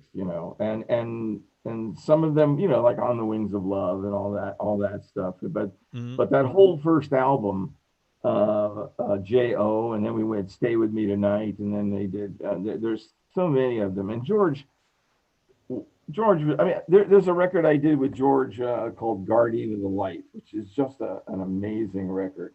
And it basically was my idea. I said, why don't you do this concept record, like, and so he came up with this whole like script about this alternate universe, and I may have put a little too. I regret putting a little too many Star Wars sounds in it, but anyway, it's only on a couple tunes, Well, it was a war sequence, and so but anyway, I panned them and shit, nobody cared. But anyway, but the songs on it, there's some other songs on there that are just, and there's an overture, and it's just brilliant. It's just brilliant. In fact, there was one kid out of one kid came up to me one time and he said, "You did Guardian of the Light," and I said, "You're the guy." I knew there was one guy out there Who bought it? that heard that album, but I mean, when the A&R guy came in, see the problem, George was a jazz artist, Yeah. okay, but we were making pop records, man. We were making pop records, and when we played Guardian of the Light for the A&R guy, he came in and he put his head down on the console for the whole record, and he gets up and he turns around to us, and we still have the blood on our hands from this months of work, Paulinho in the kitchen, Paulinho da Costa, slapping the kitchen floor with I mean, it was all done in the house, and except for the strings and that sort of thing. But he turns around and he says, "What is this? Is this a movie?" and just totally didn't get it at all. And but we did Stephanie Mills, we did the Blackbirds, we did the Sister Sledge, we did Al Jarreau, we did. I mean it was a dream come true. But for me, people calling me and they'd say, are you, I'd like you to do this. I said, well, I'm sorry, I'm busy. Well, 5 years, Yeah. there's a whole new generation of engineers that are up. And now, after 5 years, I felt like I needed to do something else, and so did he. So anyway, I left, and the phone didn't really ring for a long time. And so one day I was listening to an interview with Tim Roth, who was an actor, and he said, I'm an actor. I act for money, and I act for art, and I thought, well, that's a good philosophy. I think so. Instead of staying home, I've never stayed home and waited for my rate. It always was a negotiable thing. It always was like, and now when they ask me, because I tell them, and they say, oh, no, we can't do that. And I say, well, why did you ask? I said, well, so I got to the point where I just went, well, okay, what's your rate? Okay, well, what do you got? You tell me what you got, and I'll tell you if I can do it for that. And that's really what, and so I started doing, I remember going to work one day. It was just one day for $100. And I thought, I went from George Duke to this. And I remember hearing Peter Gabriel, "Don't Give Up," that song used to just break my heart. Bring me to, so I started doing a lot of different things. And a friend of mine, Gordon Goodwin, Jerry Hay actually turned me on to this commercial, that Ray Charles commercial, and Gordon Goodwin had arranged it. It's a big band. It was "You Are My Sunshine." It was a Honda commercial, and Ray came in, and I had he wanted his money in a paper bag. They gave him the money. I'm glad that isn't just a story. I don't know if it was in ones. I don't know if it was in, but they did give him the paper bag. And I had the second engineer go out and yell into the microphone so I could set the preamp.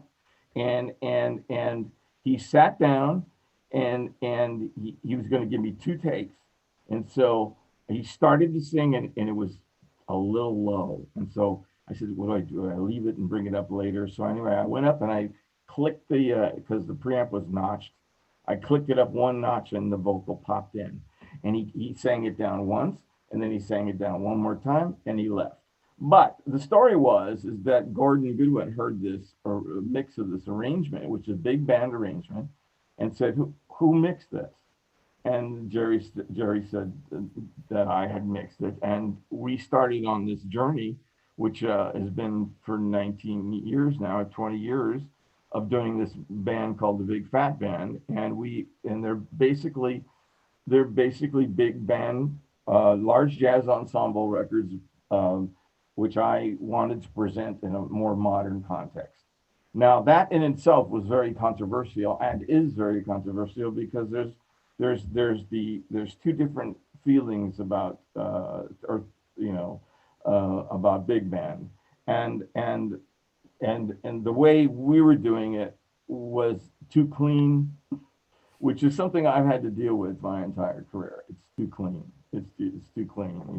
The urban department at A&M used to tell Jeffrey, "Don't use Vicari. He's too clean." It's like, well, and I said, well, what do you mean? What do you want me to do? I mean, you want me to put some hiss on it, or I mean, I was into Ken Scott, and I was into all that English thing. I mean, it was to me that was pristine and beautiful, and I wanted to. That's what I liked. I didn't want.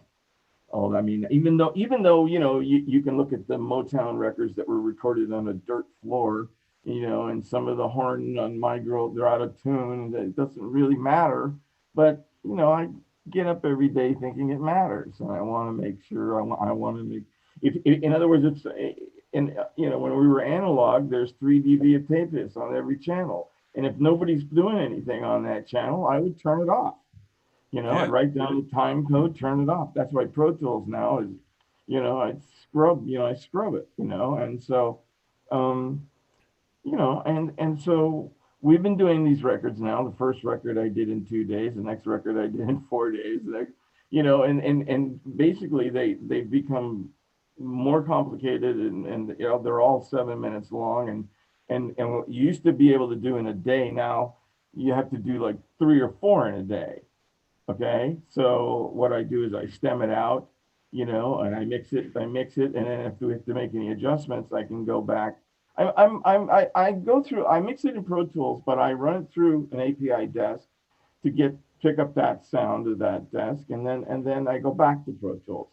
And so I can okay, if we need a little more big band, I can bring up the stem, and I don't have to remix. You know, it's just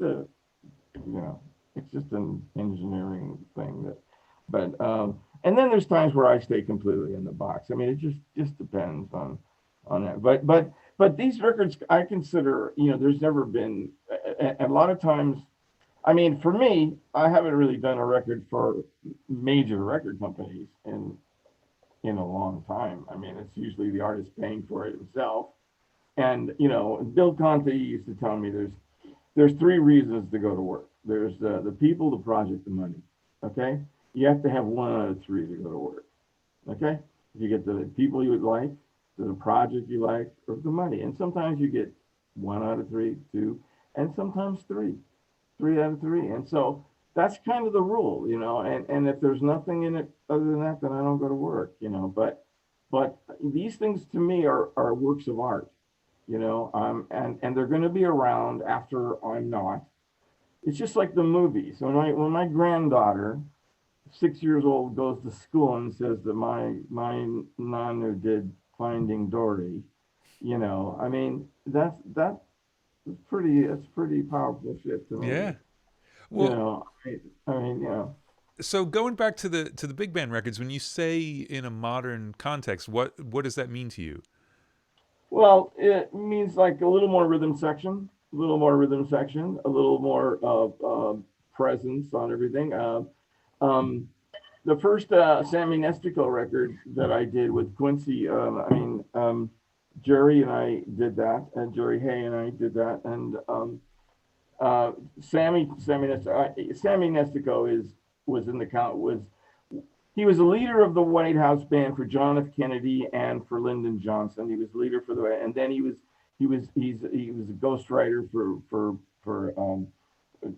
every major composer in the world. I don't want to name them all, but anyway, and if you played an instrument in college, you were playing Sammy's chart. He Yeah, has absolutely. Tons of them. 600 compositions in the Library of Congress. Okay, and he's 96 years old and not doing very well right now. But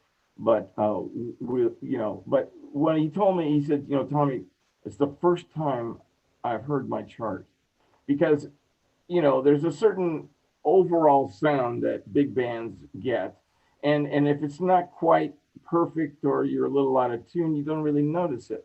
Where if I bring everybody closer and I put you in a slot, I put you in a where you can hear the bass bone and the bari and get it out of the way of the bass and I can put the trumpets, over the top, and I can put the guitar here and the Rhodes, I can put everybody in a space and clean up any noise, people putting down their instruments or blowing spit out of the thing.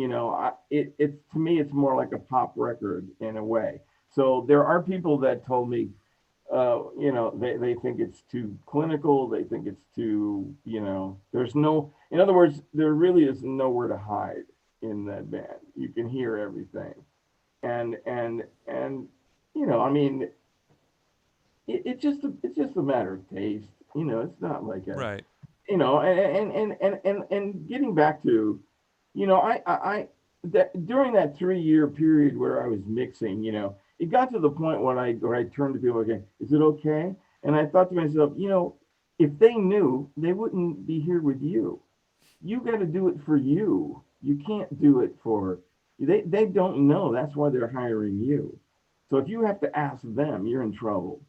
So I mean, so I end up do what I love, and I hope that someone else out there is gonna enjoy it, or relate to it.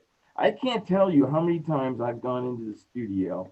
I put the mic up, I bring up the fader, and they're singing about something that I'm going through in my life. I mean, and that's where you talk about it affects people. It affects people in a certain way. Some people it affects, some people it doesn't. Once you accept that, you're okay. I mean, I'm not making it. John Lennon used to tell the kids that hang around, I didn't make those records for you. I made them for me. I mean, and it's kind of true. I mean, I'm making them, I'm hoping you're going to like it, but I'm not going to, oh, well, this is what's happening now. I hated doing the same thing over and over again, like during the disco years, You walk down the hall, we were all making the same record. Right. We were all making the same record. Yeah. So I think the best example of that is that, have you ever heard the Ethel Merman disco record?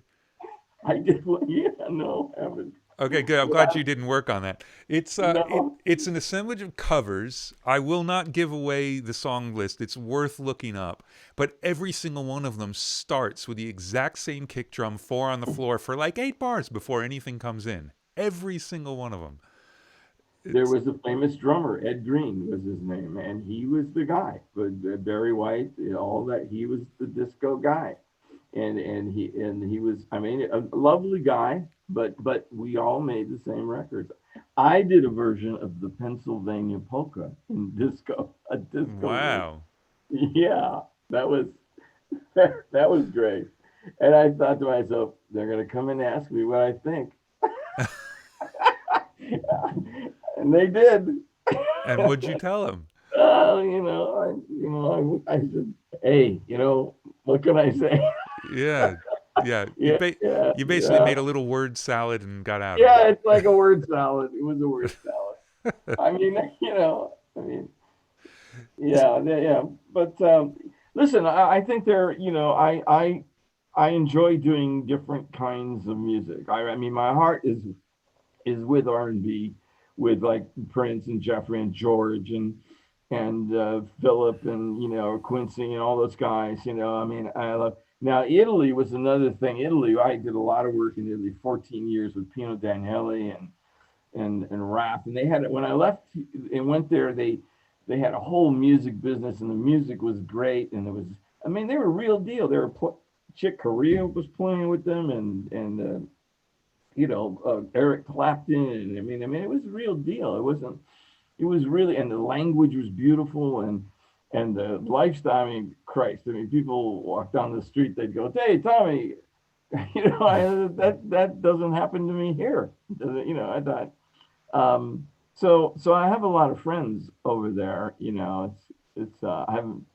We unfortunately can't go over there right now, but anyway, it was a really great experience, and there's some really talented people. But again, what happened there was the influence of Clear Channel and all the national playlist kind of thing happened to them as well. Where they had their own record business, and then all of a sudden it started to come more from America and England, and Right. where I mean, a lot of people make fun of the French, but they French protect 30%. You must know, Yeah, and yeah. it has to be 30% Yeah. French content, and I think that's a good idea. Well, I don't. Canada does a similar thing too, right? Yeah, I think so. Yeah, they have the Yeah. the Juno Awards or something like. Yeah, they have. Yeah, yeah, yeah. And so It's Italy didn't protect that at all. Yeah, I think there's still it's not quite the same. I haven't been there. I was there. Actually, I was there last year. I did some master classes. Or it really wasn't a master class. I did a couple sessions, and then kids came in and paid to watch. But I mean, um, but yeah, they have. They're pretty influenced by the West, and although they still do have. I mean, I did a record with a kid who Italian kid from Verona, and he wanted to do a real R&B record. So now I brought things to Rod Temperton before, and he's just said no. And anyway, he loved this kid, and he's brought him to his house in England, and he wrote two songs, and Jeffrey wrote. The kid wrote the music, and he wanted to do it in English, and Rod used to tell him, "You were just born too late, it's kind of over now, But he did it anyway, and he's determined. He's really it was a lot of fun. I do a lot of things that are on spec. I know they're not getting, and they still think, these kids still think, oh, we're going to get a record deal. They're not giving record deals. They're not giving record deals. You can go ahead and put it out on Spotify yourself. Kids are putting demos out on that, but you would know more about it than I do, because I've been basically making movies for the past 19 years, but with the occasional big band record, or these records that I do, like the one I just finished, from started in 1989. But I haven't done any, I really haven't done too many records for other, maybe one with Barbra Streisand. Bill Ross hired me to do a duets with Michael Bublé and stuff like those kind of things, but nothing, nothing like, know, popular music. It's all been artists that want, I do Wayne Bergeron's records, and those type of things.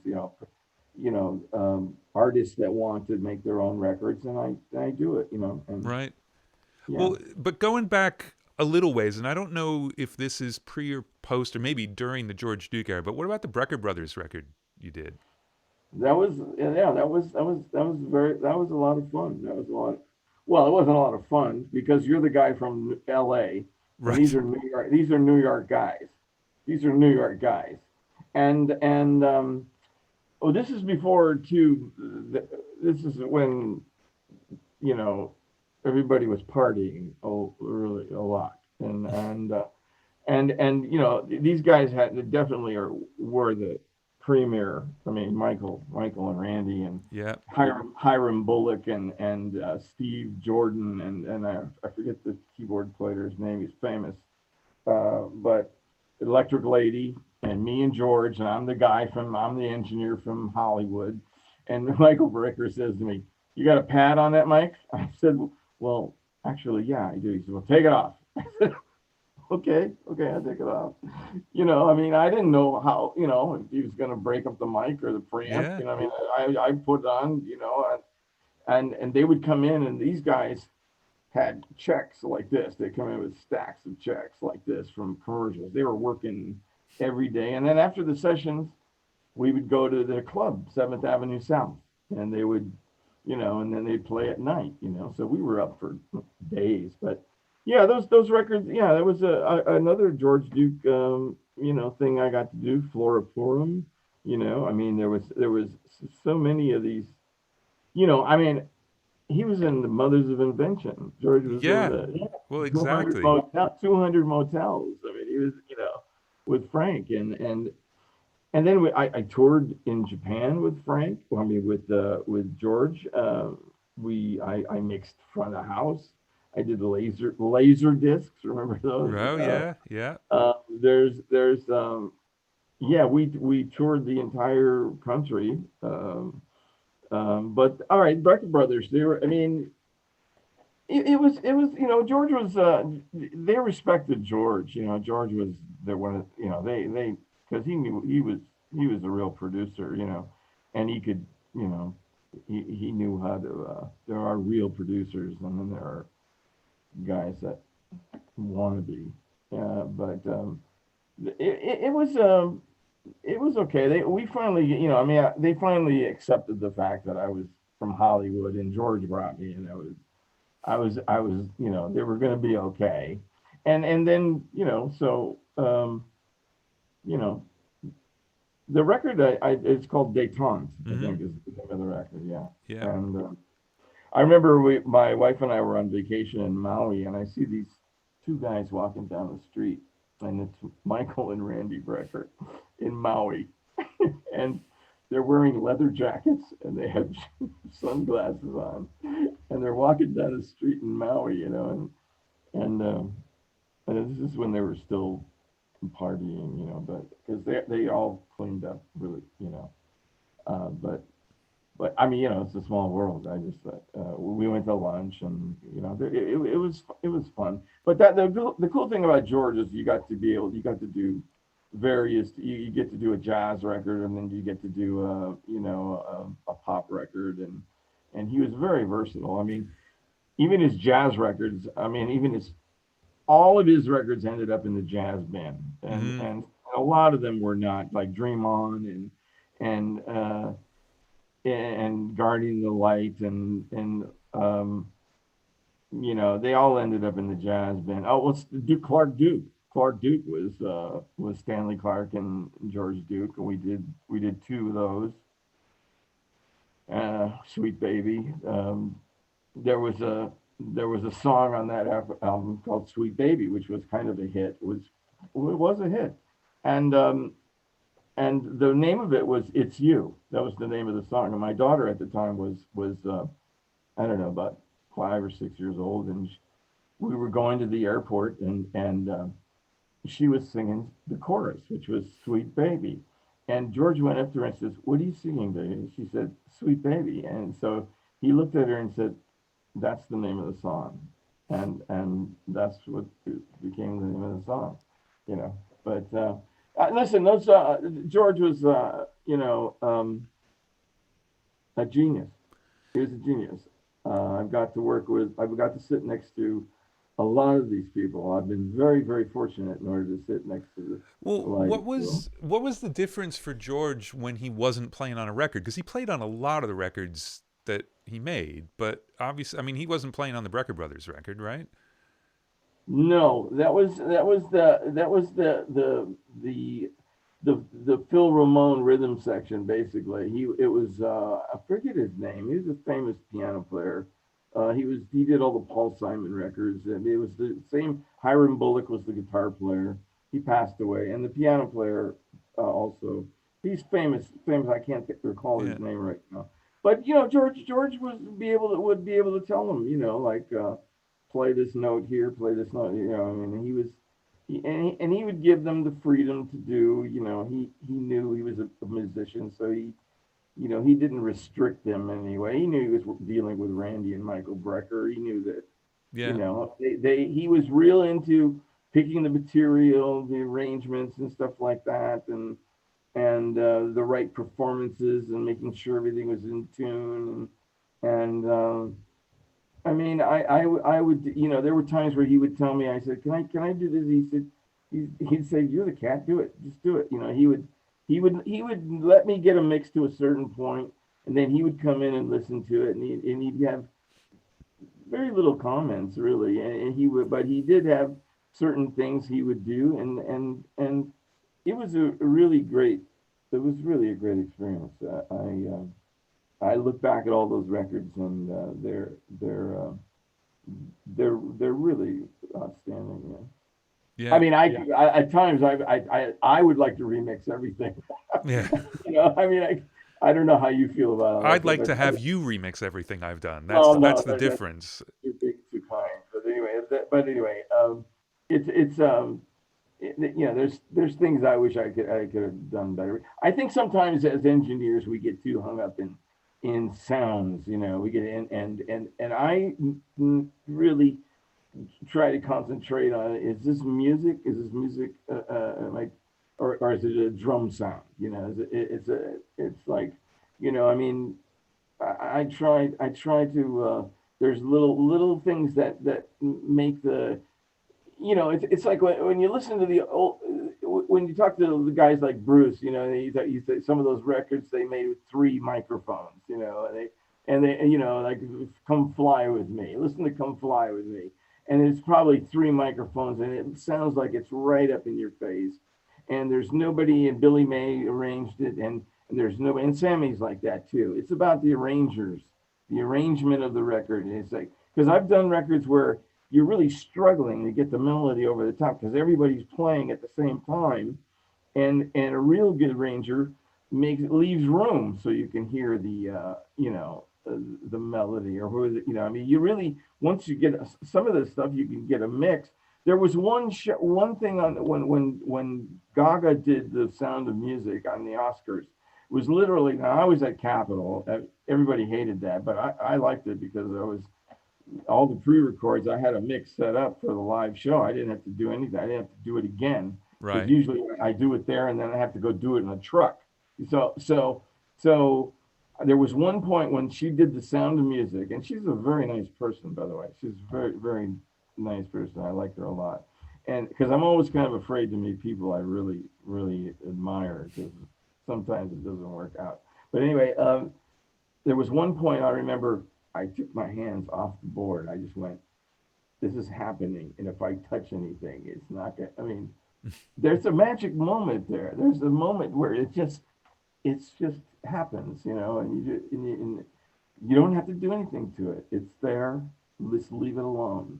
You got to know when to, I think that's a key to a producer too. You got to know when to quit, Mm. you got to know when to stop, you know.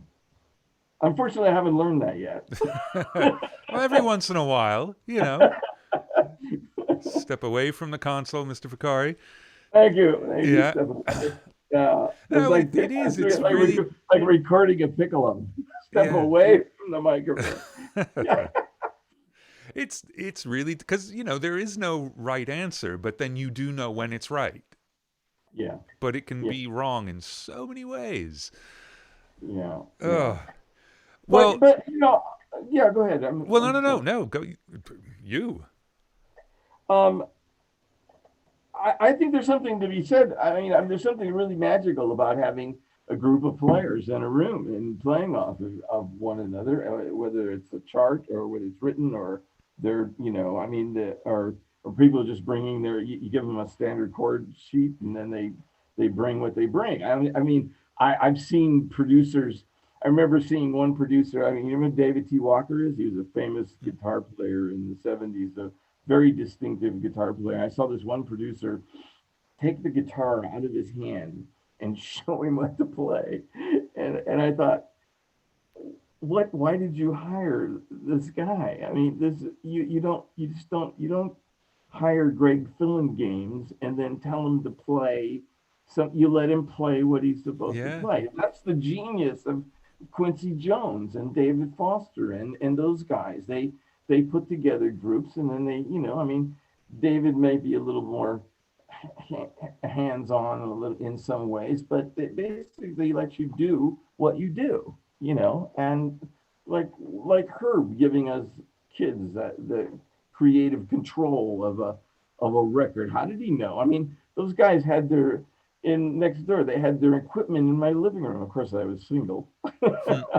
and then they had their equipment in my living room. It's like, and I mean, he didn't have to do it, but there was a feeling of he trusted you. He trusted you that you were, and I think you have to show them that you're responsible. You're not going to take advantage of the situation.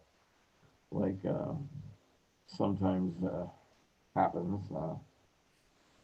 Like certain records, like that Invincible record that Michael Jackson did, where all those producers were all over the place, and that what they spent $25 million or something like that, and Yeah, it made the one I worked on look like nothing, like an EP. which one did you work at? I Because I worked on worked the history record.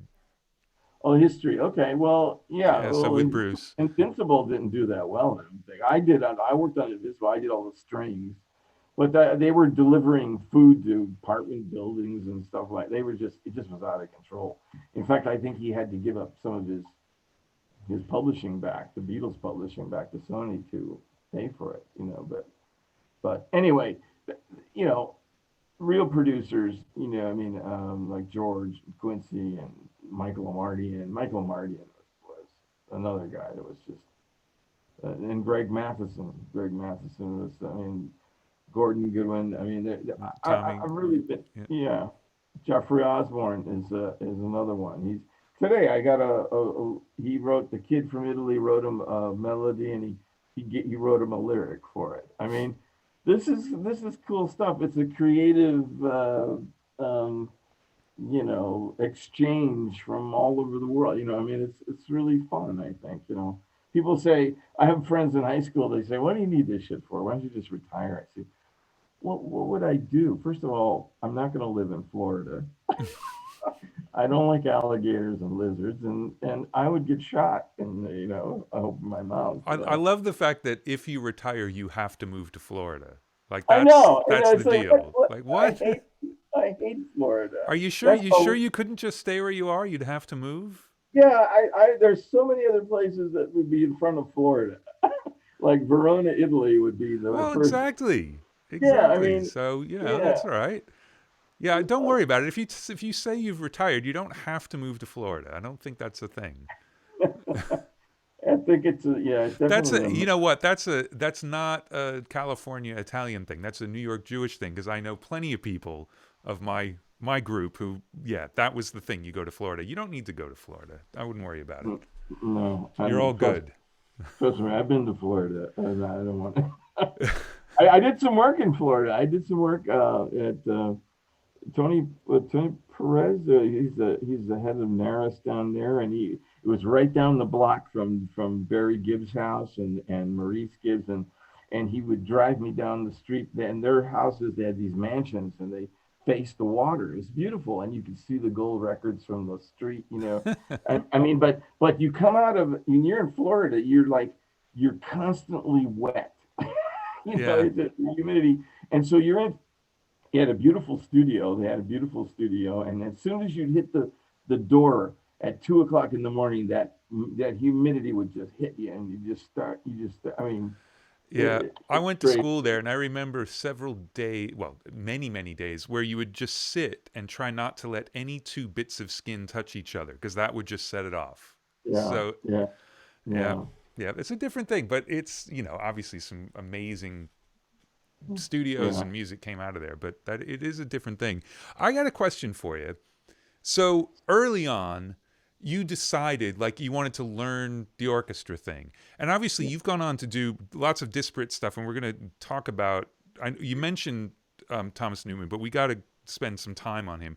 But was there ever another time, like as an engineer or a mixer or a producer, where you said, "Man, I really want to do this," where you decided there was something else you wanted to tackle?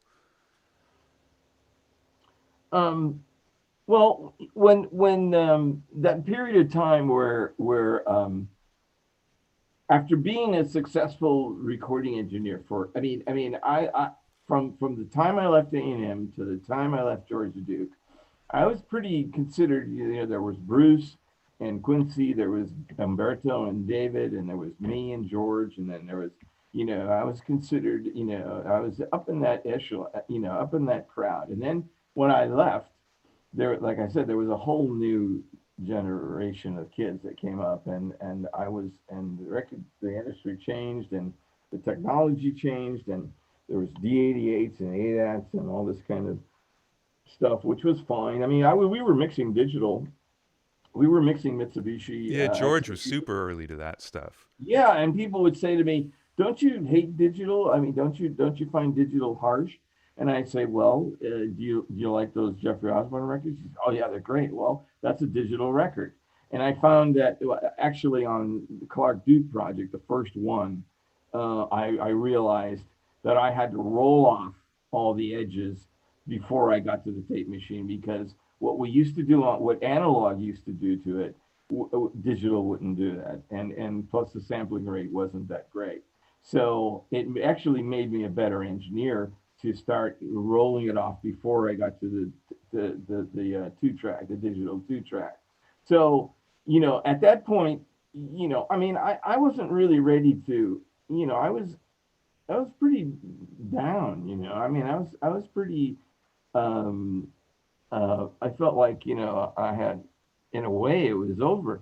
And then my wife said to me, "Why don't you go to the NAM show in San Francisco?" And I said, "No, I don't really want to do that. It's just like, so anyway, I bought a ticket. And then I got a phone call, and it was Dennis Sands. Dennis Sands says, "What are you doing?" I said, "I'm going to this NAM show up at, it's, I don't know what else to do. There's nothing going on." He says, "Well, what are you doing, on such and such?" He said, I need you to sub for me." And I said, "Well, who is it?" And he said, "Well, it's Tom Newman." And I said, "Okay." I didn't know what to expect. I didn't know what, um, I knew of Tom, but not that much. I knew, of course, about his dad, Alfred, Yeah. and I went and I did, and we were doing an Erica Badu record. We did it. It was going to be an end title to a movie called Meet Joe Black.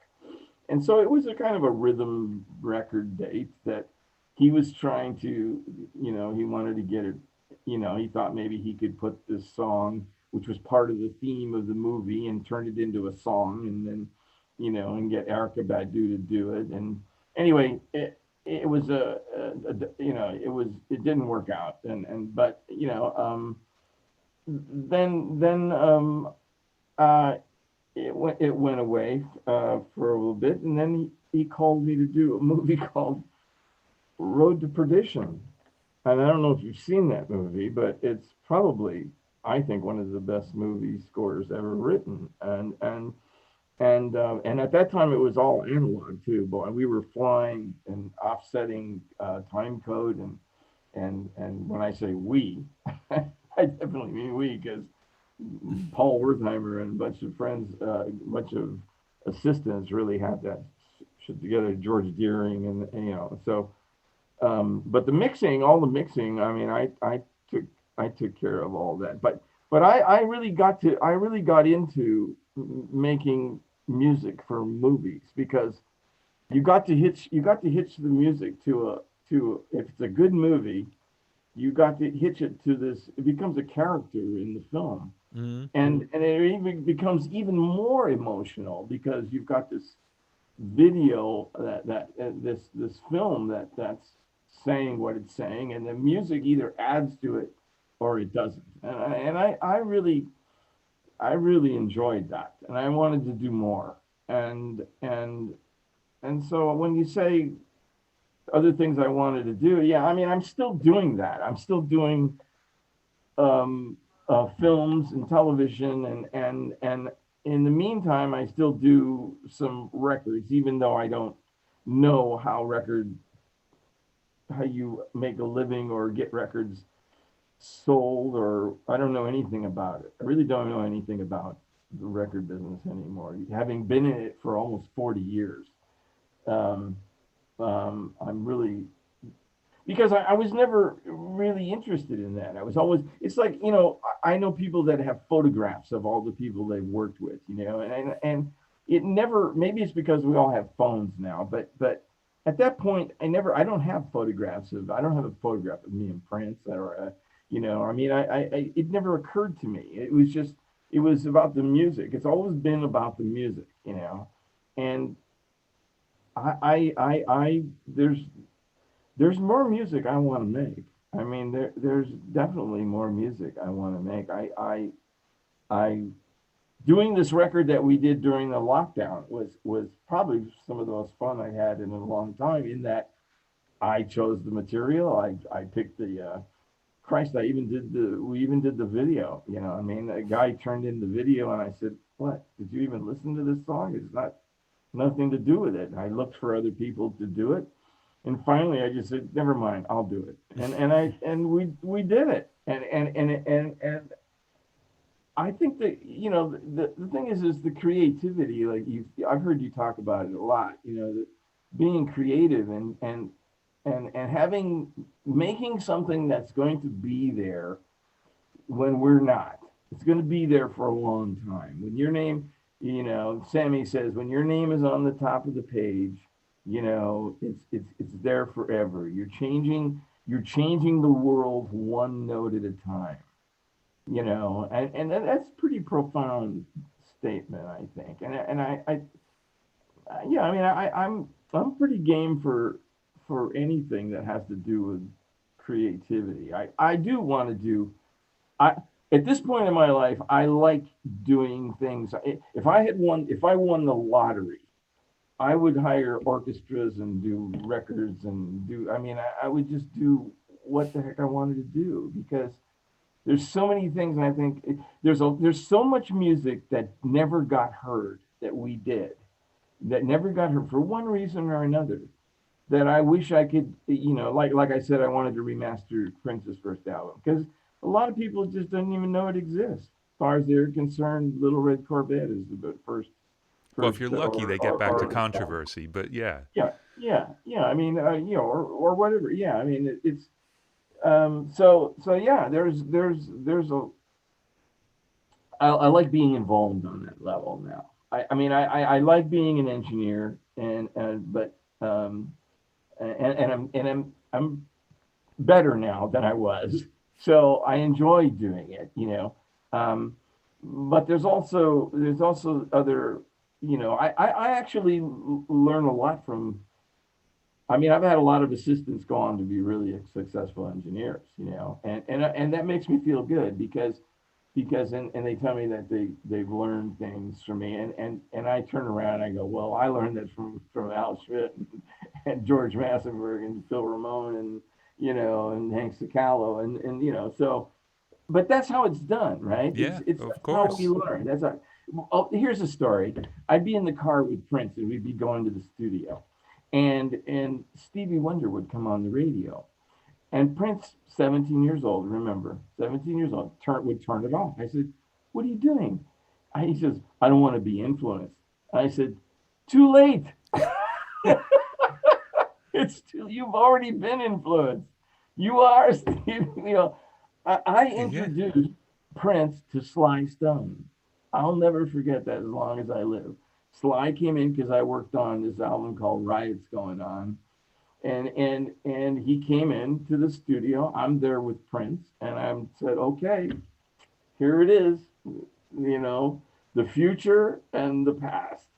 And I introduced them, and I looked at this, and I thought, boy, that's where I should have had a camera. That would have been, if I had a phone. I mean, it's Did Prince remember to tell him that Chaka called?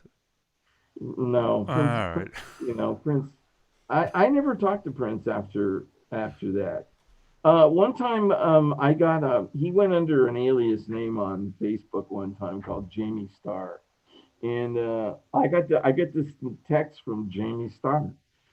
And only Jamie Starr I knew was Prince. And so I answered back and I said, and he writes me and he says, and I said, "No, I don't know. This could be anybody. I have no idea who this is." And he says, and I says, "Well, how do I know this is you? You know, I mean, I don't even know if this is you." And he says, "Well, did you ever try to get to know me when you were working with me?" And I said, "Well, I could ask you the same question." And I said, "There's really no point in that now unless you want to get to know me." And that's when he terminated the conversation, and that's when I knew it was Prince. Anyway, I mean, it's okay. It's okay. I mean, it's getting back to your question. There's a lot of things I'd like to do. There's a lot of things I'd like to have my, you know, my own company in a way, and do different things. I mean, we've been producing a documentary on Sammy Nesico since Spacey and Beyond. My wife and I've been kind of the producer of it, and she's gone all over the world, and he's like a rock star in Japan. And I mean, we've gotten in the past 2 weeks, we've gotten texts from Dave Grusin and all the, Dan Higgins and Gordon Goodwin anybody who's anybody has written and done little clips that we've played for him, but it, it's kind of overwhelming for him. He at 96, I think at this point in his life, he just, because at some point my wife plays it for him and then he goes, "Stop," because I think it's so melancholy that Right. that you're 96 and not feeling well. And Gordon used to say, we were in Chicago one time, and we were at this big, they have a convention of all the people in big bands and high school bands, and they have booths with sheet music and all kinds of stuff. And Sammy's surrounded by people. He's surrounded by all these people. And Gordon comes up to me and he says, "Sammy's downstairs." I said, "Where's Sammy?" He says, "He's downstairs and he doesn't know who he is." He has no idea who he is and what effect he has no idea what effect he had on music. And so all these people have called and reiterated and told them how much what effect he's had on their lives. And I think it's hard for him to digest, Yeah. at least at this point in his life. So anyway, I think there's a lot more to do.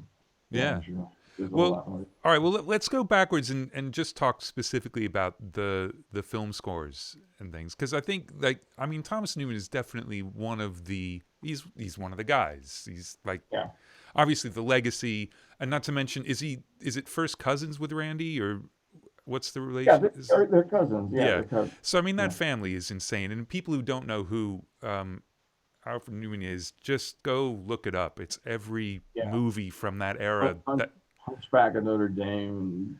And, what's the other one? Something. Anyway, yeah, there's a ton Yeah, of and them. he's not the same guy who was on the cover of Mad Magazine. It's I don't No, no, know. no. I know who that is. Yeah, No, a just in lot of name people. only.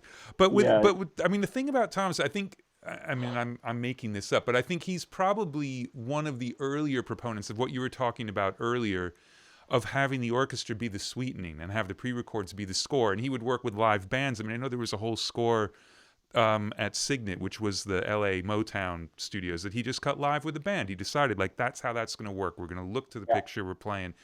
And so, technique wise, there's a lot of innovation. And obviously, you've been a huge part of that with him for a long time. yeah. Yeah, it's and people would ask me, who's really doing that? I just no, he's involved in every aspect of it, all the way to the mix. I mean, sometimes, in most cases, the composition is kind of in the mix. I mean, he's loaded up with. I mean, he experiments a lot with things that sometimes I know is never going to make the movie, but but he may have find one little spot that this works in, and I have to prep it all so that he can basically use, that if he wants to use it, it'll fit into the mosaic. I call it a mosaic, basically, and then like I said, a lot of times I'm really into, let's bring up the orchestra, and he goes, oh, Tommy, it's not meant to be like that. Like even when I would master the soundtracks, my instinct is, let's turn it up, and he goes, oh, it's too loud, bring it. He's real into subtleties and things like, but yeah, I think the more, the look, there's no right way or wrong way to do anything, but he kind of hit his groove when he did a movie called Unstrung Heroes, where there was all these little quirky. It's a quirky movie, and it's all directed by Diane Keaton, and there's all these great little sounds and stuff. And George Deering is a big part of that, and then Rick Cox, and they have these different pads and different kinds of. They experiment with. There's a lot of experimentation, and you have to you sit through it and you catalog it, and then you go on, and but he's involved in every. Okay, play that, don't put it in that note, put it in this note, and people say, oh, is he really doing that, or is it just some, no, I sat next to him and he's into it, every aspect of it, including the mix. And it got to a point, even with when we finally went to Pro Tools, we he after Road to Perdition, he said to me, Jesus, where have we been? I just, yeah, I know, but I mean, because it made it a lot easier to do that, because like on every 10 passes we'd have to make a slate, every I mean now, so you're basically looking at a couple. I mean, there's people like Hans, and Alan Meyerson. They got hundreds of tracks of stuff. I mean, Yeah. we've had 100, 200. I don't think, but we haven't had. It's not like way out of. I mean, No, I mean just Alan's 200. got Right. 300 tracks down to 3 channels. It's amazing how they do it, and the stuff sounds great. But yeah, he's involved in it all the way through, and he's always trying to do something different. He wants to do something different, and that's when I said to you, you have to compose the music, perform the music, and defend the music. And I've seen him defend it with Mike Nichols, and I mean, I've been in the room with some amazing Steven Spielberg, and I mean, it's just a uh, it's an amazing thing to be a part of. It really is. And I have not found a lot of that in the music business at this point, of my life. Now, other people are probably experiencing, but I did at one point. So it's just that I kind of was fortunate enough to take that phone call from Dennis, and Dennis, had a huge clientele, still does. Danny Yeah. Elfman and Alan Silvestri, and so he's responsible for me even being extending my career. I mean, look, I've been doing this a long time, and to be still doing it is pretty. I just did the West Wing with.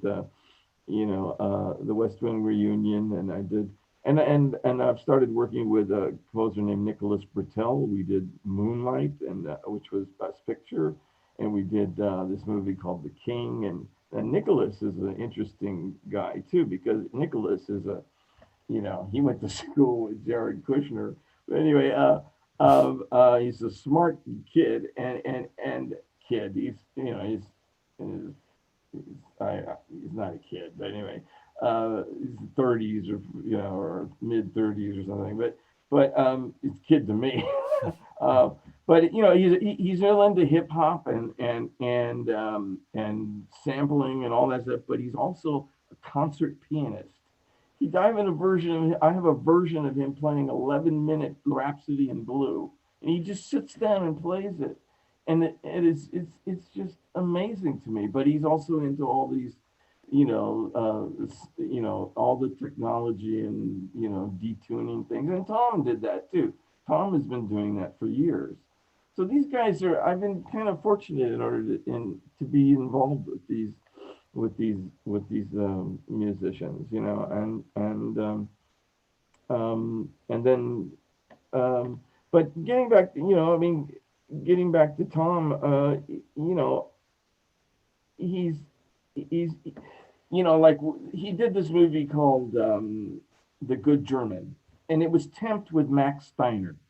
Okay, Right. Max Steiner. Okay, and I think he did Casablanca.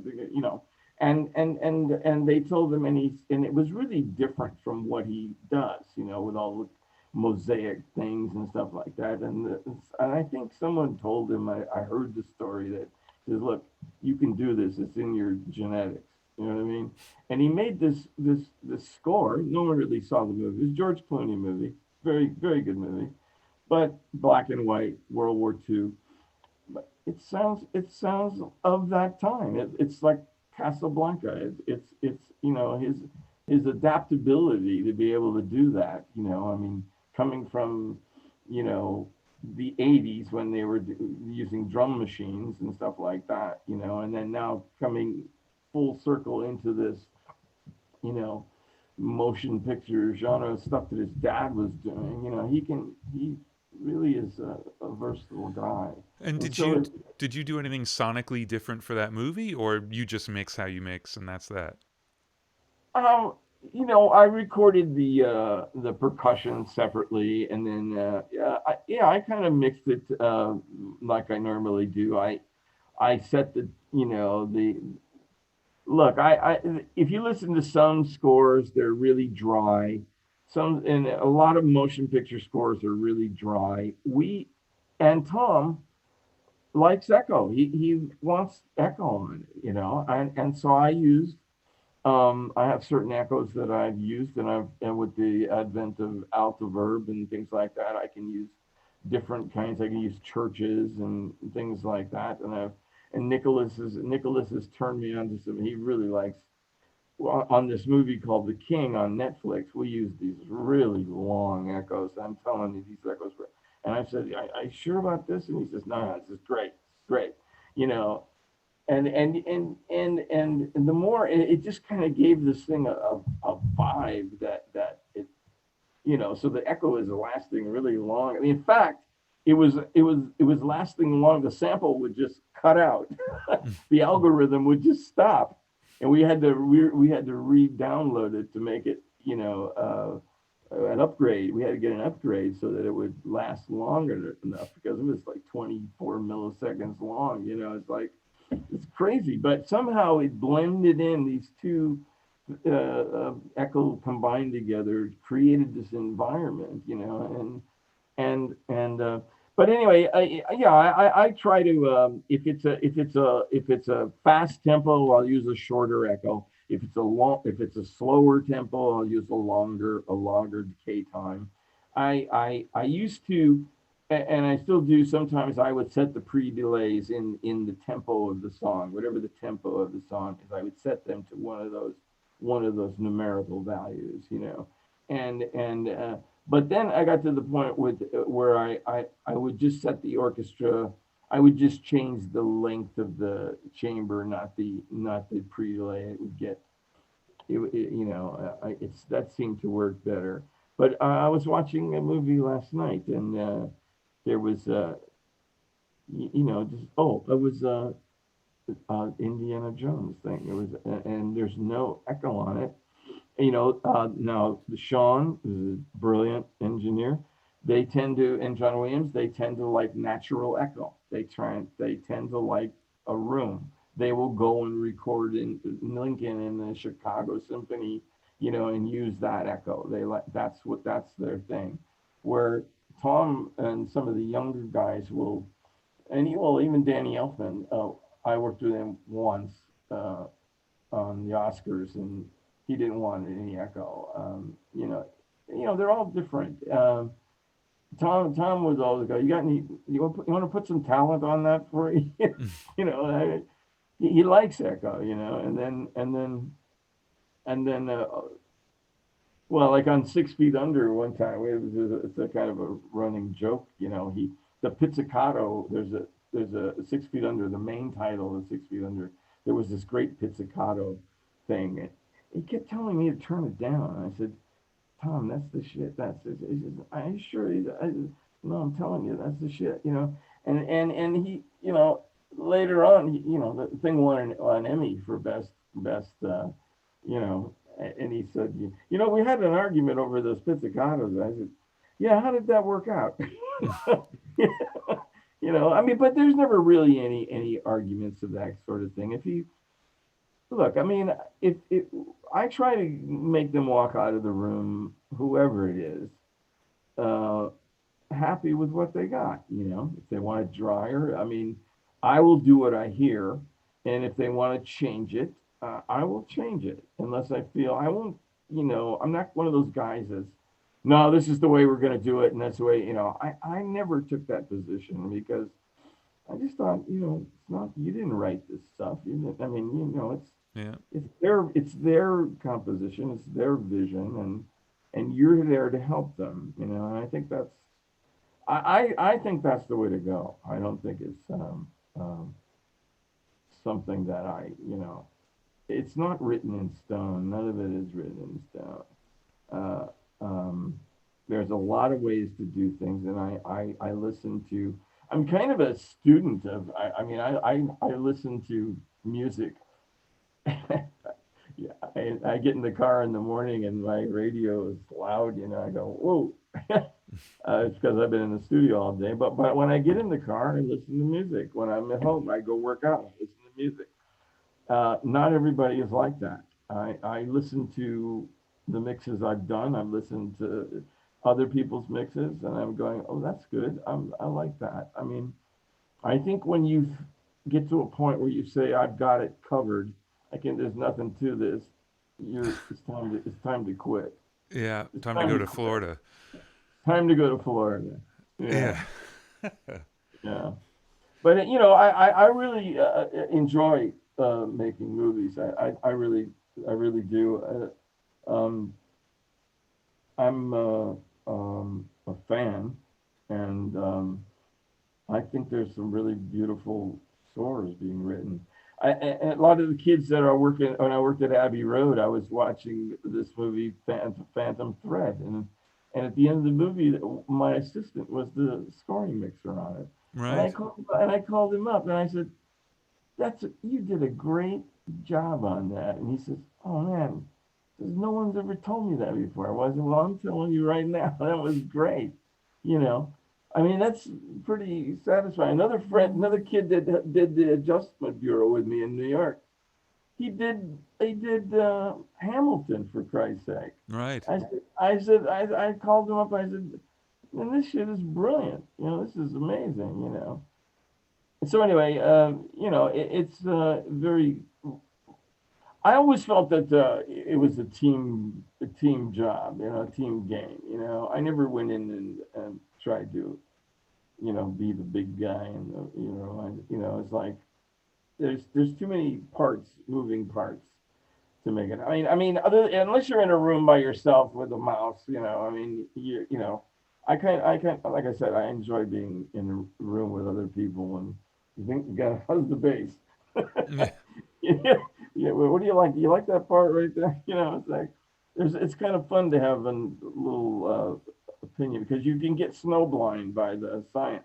Oh You know, yeah. you Yeah. get blinded by the science, and it's like So anyway, working the one thing about working at home, you can go home and say, okay, next morning. Because in the old days we used to get one day. You're taking a month to record it, and I'd get one day to mix it. Yeah. Now, either I was good that day or I wasn't good that day, So that used to kind of upset me. But now, at least, now I can go home, come back, and go. You know what? That should be louder. There's a hole right there. I can fix that. Um, it's other than unless I could play piano, it would be it's the closest I could get to being a musician. I think. Right. Did you ever play an instrument? We never Yeah, I covered that. did. I did play piano. I played piano, but I was lazy and I never learned to read real well. And I used to be able to pick it up without reading it, and I guess that's why I became better as an engineer. Um, uh, I kind of am pushing my grandkids into learning piano and stuff like that because I think it's a real important for people to be musical. I think you know I love it. I love it. I don't know what I can't imagine a world without music. I Do you can't. still play at all? No, not really. Not really. I No. thought of it. It's on my bucket list. I keep thinking maybe I should take some more lessons. Well, now's the time. It's like, Maybe when I get to Florida, I can get. well, exactly. No, keeping stuff in tune, all that humidity. Yeah. No, no. So look, you've got a credit, and I don't know exactly what this is on Empire Strikes Back. So what's the deal with that? Well, this was the re-release of Empire Strikes Back. It was the re-release, and they added some scenes. And there Right. was a scene in a club where it was kind of a Joe Cocker kind of a tune, and it was done with all the characters and everything. And so we Jerry Hay and I did a couple of pieces of music, and we just added it. And I went up to Skywalker, and I mixed it in in surround for them, and that's basically it. It's pretty badass, though. I mean, that's basically it. Just put a couple of songs in Empire Strikes Back, like it's nothing. Well, but there was. I went up there and they're talking about, they had just made $1 billion Pepsi commercial deal. It was you're in. Frankly, what I thought was badass is Wally. Wally was an amazing Mm, movie. Wally is one of my, you know, because first of all, people used to say to me, "Well, how's this going to work? There's no, he doesn't talk. He's basically Charlie Chaplin. yep. He's Charlie Chaplin, and the music is, and in animation, you spot silence. You don't spot music. You don't want music. Okay, it's okay. I don't want any music here, Right. and no music here. It's just wall to wall music, and when you think about Ben Burt, the guy that did all the sounds in that movie, every sound you hear in that movie, that man created. He created every sound in that movie. So I was working at the in the great Skywalker scoring stage. It's a beautiful. It's hardly used really. The walls electronically move. You can make them. You can make them dead, or you can make them live, or you can make the back dead. You can make the front live, and Jerry and I play. He played the trumpet, and we timed it. It was 7 millisecond. It was 7 milliseconds long. I mean, and so I was doing a Disney theme park thing, and they're dubbing Wally in the next room in one of the dubbing stages, and they said, "Tommy, come in and meet Ben. Come in and meet Ben." So I go in. They said, "Oh, this is Tommy Vicari. He did the music on the." And so first thing he says to me, he says, "Can I put my sound effects back in?" I said, "Ben, it's your movie. You can do whatever you want." I'm sorry I got in the way. I mean, it's like, but yeah. You're right. I mean, it is to have something in Star Wars. Christ, it is.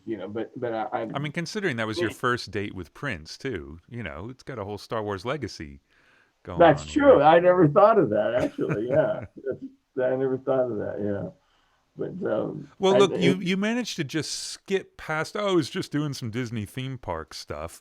Well, come on, let's talk about that because I mean, you're up there mixing in surround for a film, but mixing theme park stuff like that's insane. That's a whole nother thing. well, yeah. There's the electrical light parade. There's all these different. Every park has they have shows. They have shows, and this is what helped me get back into making a living. This friend of mine, Gordon and Dan Savant, was a contractor here in town who does a lot of Disney, and he works with John Debney, and he's a contractor, and he plays in the trumpet in the Big Fat Band. And so anyway, he contracts a lot of these Disney theme parks situations, and so. Every theme park around the world. There's Florida. There's Anaheim. There's Tokyo. There's Hong Kong. And they all have shows, and they all have producers and directors and choreographers, and I started doing these shows, and they're with full orchestras. Again, that was one of the reasons that I wanted to learn how to do this, because there's nothing like having 80 people in a room. I mean, I haven't had much more than, I probably had 80, or I mean, I know people that had hundreds, and but it seems to me the bigger it gets, the smaller the sound gets. But anyway, that's um there's something about when that works, it's really an amazing feeling. And so we did things like, we took the original electrical light parade, which was done by Don. um his name escapes me. It's a famous. It was all done with synthesizers, and then we went to Abbey Road, and we put an orchestra. It Don eventually Dorsey. Sorry. Don Dorsey, There you go. Another and synclavier guy.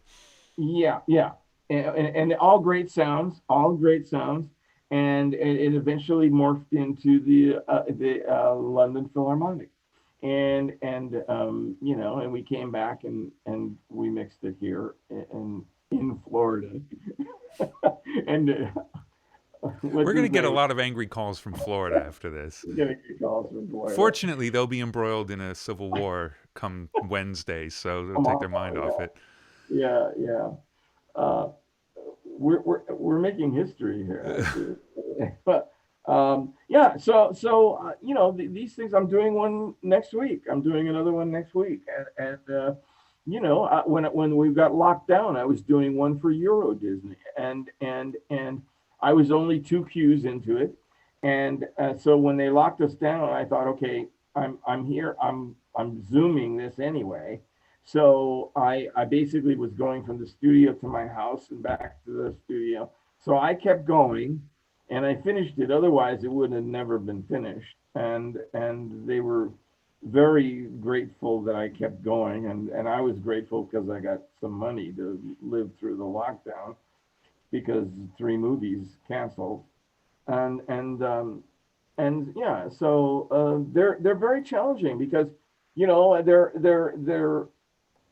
you know they're all the songs that we all grew up with, and then there's all the new stuff. Every new movie they all have, and a very I have a great story about. I was doing one.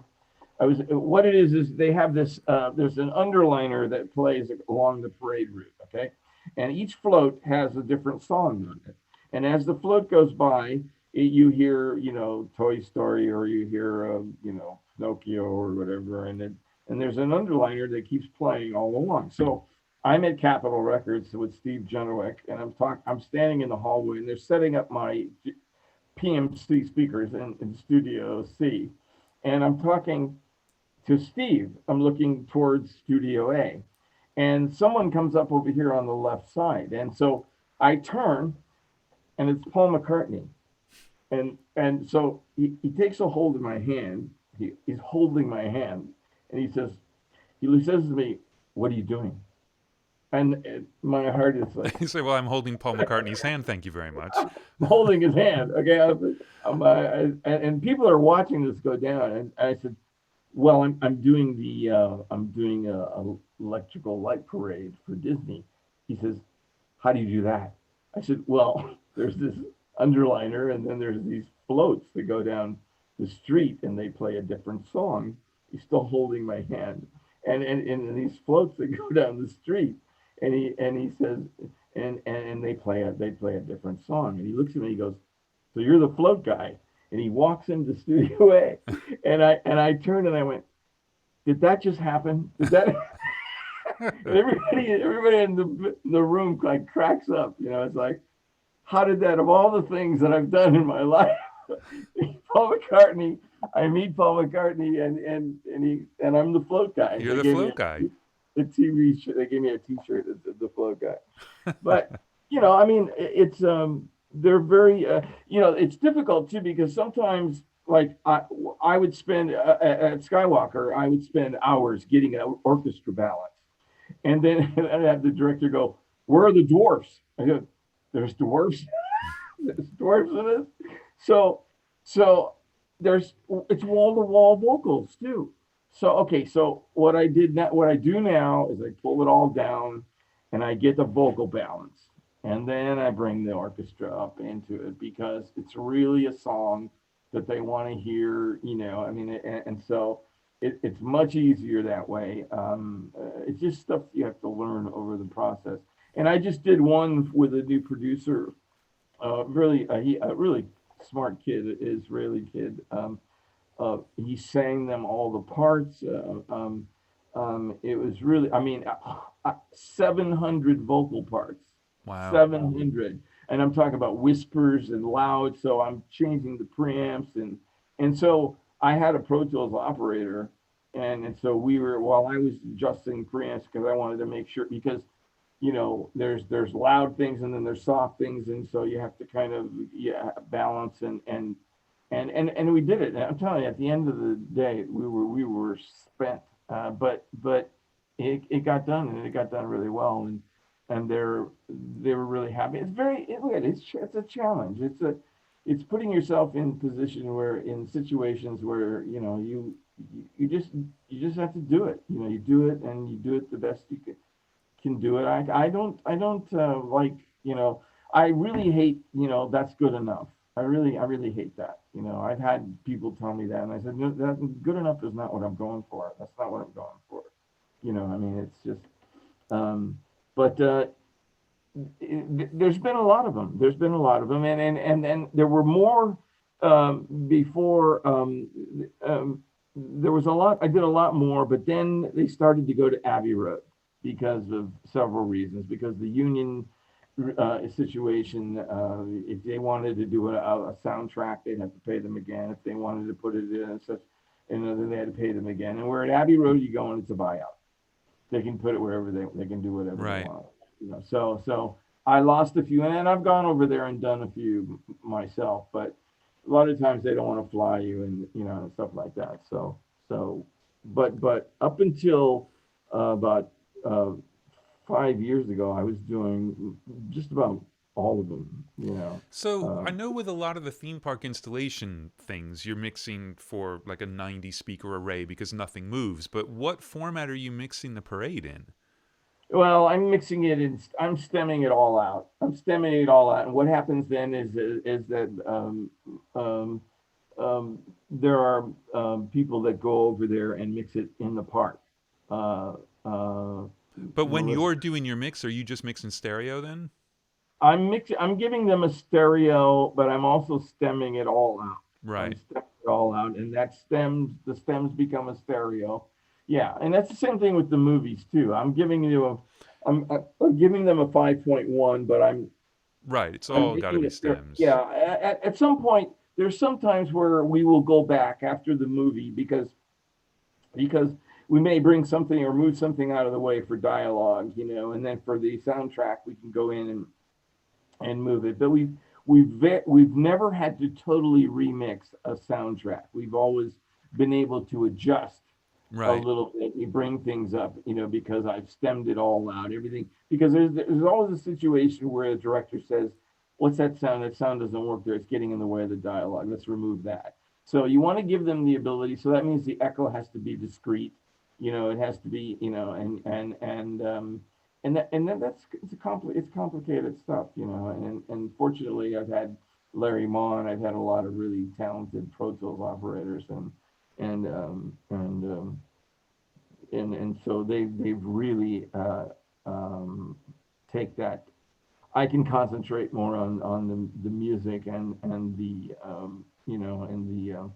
you know the types of echo that I put on things, and typically I'll have a long echo and a short echo, on each send, and if it's a single hit, I'll have a long echo on it, or if it's something that's steady, I'll put a shorter echo, I'll give it some sort of ambience, whether it be a room or a stage or just or a plate. It's just there's so many different Nicholas Patel tells me all the time, you need your own plugins. I said, well, what hasn't been done?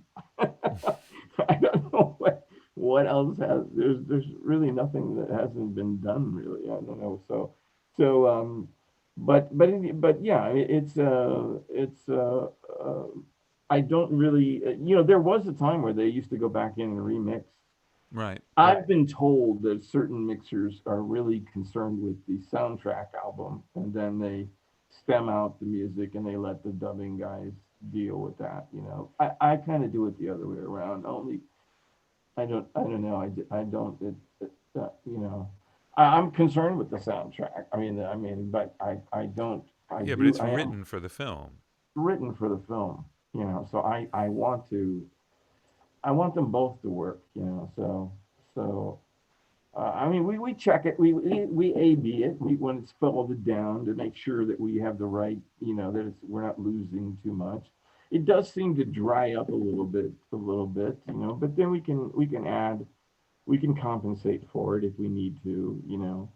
And then again, because you might want the soundtrack to sound a little bit more ambient than the movie mix. It you know I don't use a lot of put a lot of things in the center channel, that kind of thing. I use like phantom center. Right. Yeah, yeah, yeah. But I don't. You would never put a kick drum in the center channel. That's because there's no speaker down there. you Yeah. know just the top. I remember. Yeah, or vocal. I use phantoms, and I give the dubbing mixer space to be creative. It's like I was asked about mixing Atmos, okay, and I love mixing. I love Atmos, but to lock a movie into Atmos at my stage, I feel takes away from. Now Dennis might feel differently about this. Dennis Sands, because he's got a fully Atmos room and he can have he's probably more proficient in it than I am. But what I'm saying is I don't want to lock them into something that, because they have certain their sound effects and things like that, and if I lock them in to an Atmos mix, I just give them the flexibility to put it wherever they Right. choose is right for the film. Andy Nelson on Bridge of Spies. I went down there, and Andy's a famous all the Spielberg movies, and just an amazing production mixer. And I got a chance to ask him. Gary Rydstrom was there, and I got a chance to ask them. What are you doing with the surrounds I give you? He says, well, I put them about here. Put them so they're not really surrounds. They're like just off the front of the speakers. He puts them on the sides. So so he's creating his own surround. So if I put the piano, you know, uh, you know, uh, one of the first things I learned mixing movies was, you don't want to, sometimes they dump the surrounds and they just create their own, so don't put the piano in the front and the echo in the back, because if they dump Right. that, It'll be the dry. piano's Yeah. dry. So it's a lot of that kind of. I kind of move the rhythm section out a little bit. And I try to surround the audience with ambient sounds, like so that when you're in the theater, there's those ambient, like Tom Newman stuff, and even Nicholas, the stuff surrounds the audience, and you can delay it, or you can just pan it all the way around, and it surrounds the audience. Well, when we did Man of Steel with Hans, I don't know if you saw pictures of that. I had 10 drummers, and then I had 12 drummers. I had it all set up, and we did orchestra drum setup, and then we had real sit down drums, and I had them all in a circle, and I had mics in the ceiling and the catwalks, and I had mics in the corners, and mics in the front, and then individual mics for obvious reasons for sampling and stuff like that. But so when the audience was there, you were sitting in the middle of all these drummers, Right. Sheila, Jason Bonham, and Jim Keltner and Vinnie Caliuta and Sheila E. It Yeah. was amazing thing. And then the next morning, he would give it to his guys, and Hans would come in, and it would be on a keyboard. So he just play it. I had the one that was really hard was he had Man of Steel. So we had 9 steel guitar players.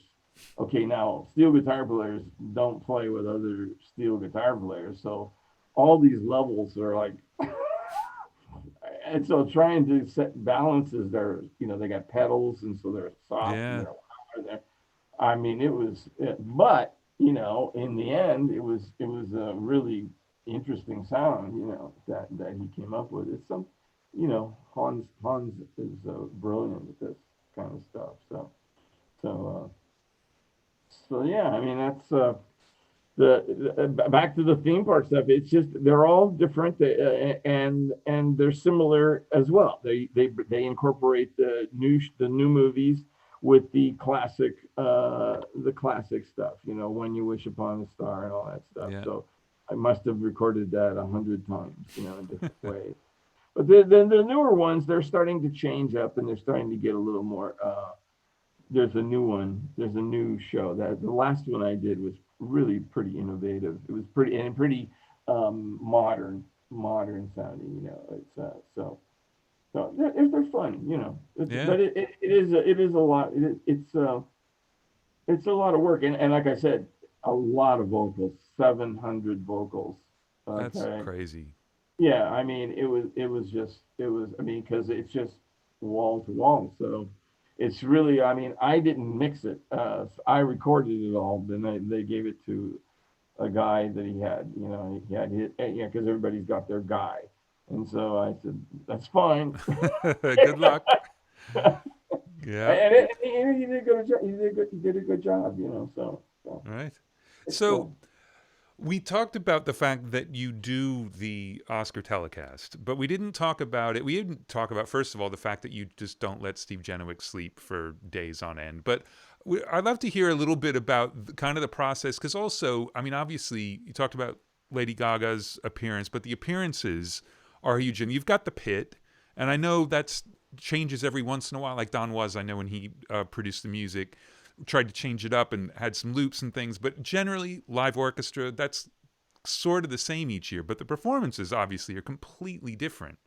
Yeah, and they're all different types of music. You're going from pop music to orchestral music to classical music to ethnic music. There's all kinds of different things, and I pre-record almost over 115 pieces of music for two purposes. One in case something goes wrong and they need to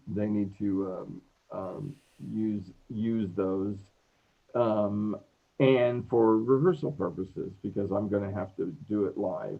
I do it in at the pre-record, and then I go and I take the orchestra and I put them in a pit, and then I have to lay out the pit in a way that I can get the best uh, uh, um, separation. When they go from classical music or orchestral music, is pretty simple. It's just when they go to R&B, and then you got the drums, and doing those, then you have to shut off. You shut down all the overhead string mics, and you use the clip-ons, and then sometimes you even shut off all the low strings and just use the high strings. And I mean, it's a real choreographed event, on live television. It's like, so there's we rehearse, and we make notes, and it's not like we're the Grammys get a chance. I mean, the Grammys are probably a more difficult show in that they have 27 acts or something. We have one group of people, and then we have the orchestra, and then we have five acts, and some of them use the orchestra, some of them don't. Then you have the opening number, and you have some of that's there's situations where, like, you have dancers on stage, and you have the orchestra sitting underneath, right? So when you open those mics on the strings, all you're hearing is elephants on top of it. So those things have to be pre-recorded then. So it's a series of logistical things that you have to deal with, and there's times when you get to the venue and they built the stage and the bass won't fit in the pit, or they put the percussion. There's a float. The orchestra's on a float, and they've got two 70-year-old percussion players 24 feet in the air with no rails on it. And I'm saying, no, that's not even legal. You can't you can't do that. It's Emil Richards and Larry Bunker, and they're not gonna.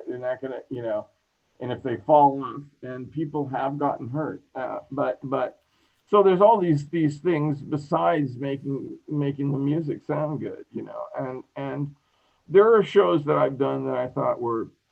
I mean, I've won Emmys for shows that I thought were good, but there are other shows that I thought were better that I didn't win for. It's not really an issue with me. It's each show is different, and we started off where I tried to baffle everybody off, and it was really tough to communicate. So then I took all that shit down, and I left it more open so that everybody could communicate. We could get more work done, and it could be more like an orchestra, like a movie date, and that seemed to work a lot better. But yeah, it's we set up a little studio down in that pit. We build a drum booth. We kind of put the strings furthest away from the rhythm section as we can. We put the brass next to the drum rhythm section because they need to hear for timing purposes, and we use microphones that will. Some of the microphones I use at the pre-record I use on the show so that it all matches, and that you know and then some we find directional microphones that won't pick up a lot of other things. I mean, look, just getting a headphone balance. We give them, we give them a conductor cam, we give them a production cam so they can see what's going on above them. We let them, give them air conditioning, and we give them headphones, and we give them, we try to make them comfortable because they're sitting down there for 9 hours, and it's not an easy gig, and they have, they have to be ready to play, different songs at different times. There's 5 songs for every category. Whoever wins, I mean, things have got each year it gets a little bit better, and with Steve and the crew at Capitol, we have it down. We've done it so many times now that we start off. I mean, it used to take us almost a whole day to set it up. We've got it now by 6 o'clock we're pretty much out of there, setting it up. I mean, because we got it set down, and I'm using a lot of outboard stuff as well because there's more instruments than the board can handle. So a lot of stuff is coming into preamps and then going straight to Pro Tools or going to little faders, and it's something that's evolved over the years, and each year we try to make it get it a little bit better, and it's again it's a challenge. It's something you go. I never know that. I never go in thinking, oh, this is gonna be easy. It's gonna be great. It's gonna work. I always, we're prepared for anything. Because hi, Sting's here and he's got a band. Oh, sure. I mean, I've had people sitting in the aisles, and I mean, it's just you just have to be ready. You have to anticipate any any kind of situation that can happen, and it will occur. The only thing that's disappointing about it is that there was a point where a lot of the stars would come in and they would rehearse. The younger celebrities, they tend not to show up. They tend not. They send their subs or Right. they don't show up at all, and then they get upset when they. I mean, it's pretty daunting to go out there and sing in front of however many million people. And if I mean, I know when Sam Smith went out and he was upset, but because he was he's singing flat and stuff like that. So I try and cover them. I try and cover them with the orchestra. If I hear them going, I bring the orchestra up, But if you'd come to rehearsal, I mean, he did come. He sang it twice. He sang it twice, and then he said, "I think I got one more." I said, well, I told his manager, I said, "What does he do in concert?" I mean, it's like, um, it's just I think that even the shows I do in D.C. I do the fourth. I used to do the 4th of July before the plague, but a lot of the kids from American Idol, they come in and they want 20 dB of compression, and they send their subs, and they so you really, a lot of times I'm mixing to empty chairs. I have the orchestra, because the orchestra only comes in for certain times. It's $60,000 every time they come in, so they only come in at certain times. And so you're just kind of looking to make sure what kind of leakage you got. It's an evolving thing. It's a living, breathing thing right up to showtime. And even all the mics you checked them all. They're all working. Typically, there's one that's out every time you start the show. That's Steve just pranking you, I think. Well, that's after Steve is gone. Steve is home drinking, Jameson by then. Nice. So, do you love the adrenaline rush of when it actually goes live? Oh yeah, oh yeah, Was the yeah. first year just so terrifying you couldn't enjoy it, or did you love it even from the beginning? No, I didn't love it. In fact, there's a great story where Ed Green, who was a wonderful man and Mr. Television, really, he did live ER.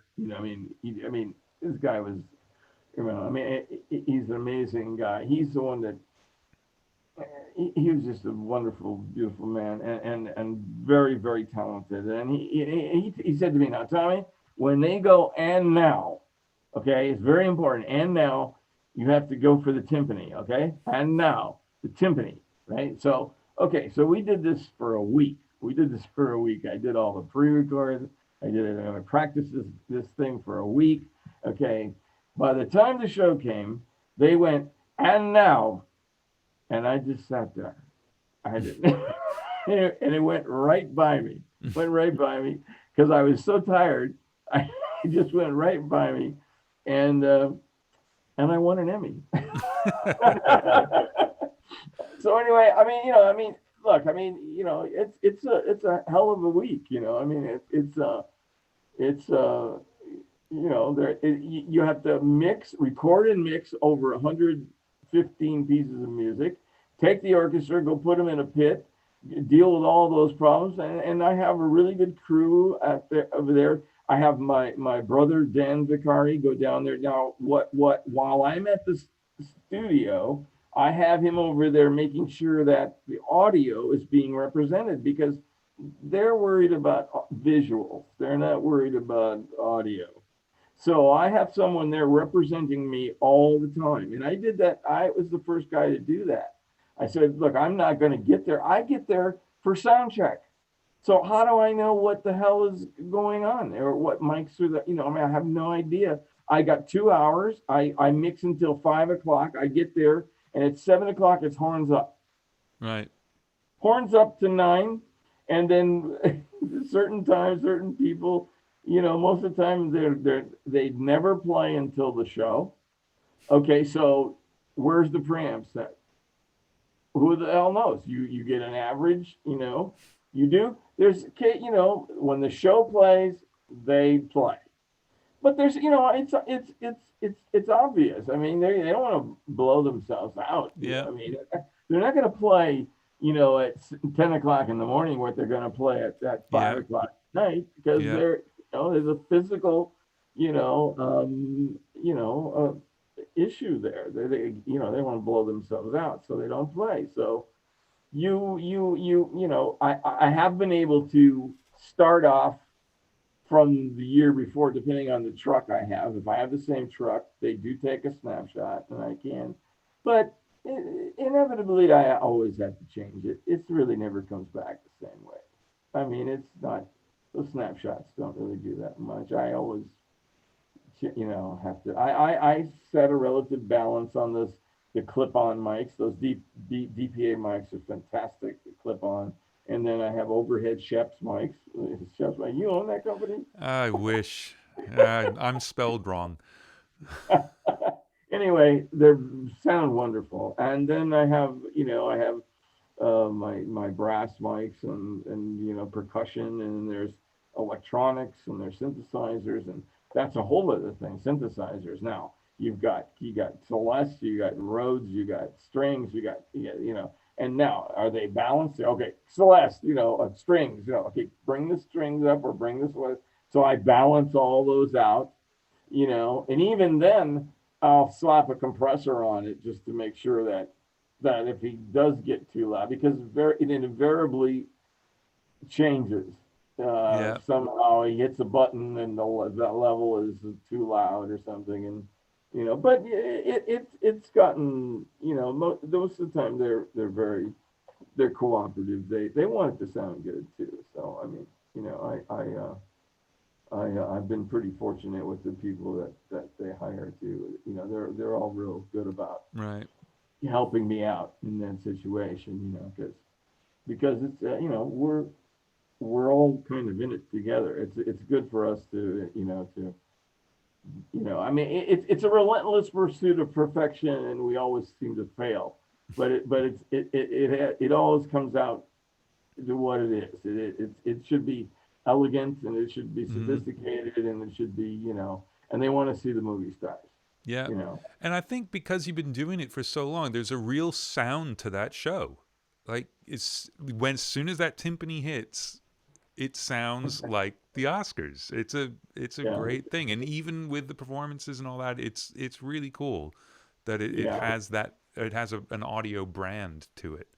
yeah. And I've delegated. I've had real help too with Biff Dawes and Mark Rep and a lot of the guys that because Biff is real experienced in doing like the rock bands and Queen.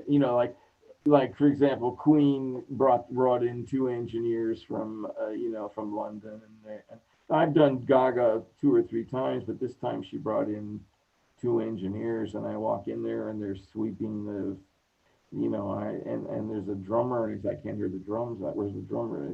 And Biff tells me, Tommy, just chill it. We'll get it. But anyway, like with Queen, I went in there and I had just before showtime. I went in there.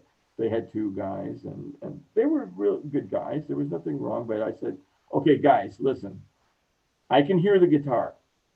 Now I'd like to hear a little bit more bass, and I'd like to hear Adam. And I looked at them. I said, "Is that okay with you guys?" And they went, "Yeah, that's okay." I said, "Okay, great."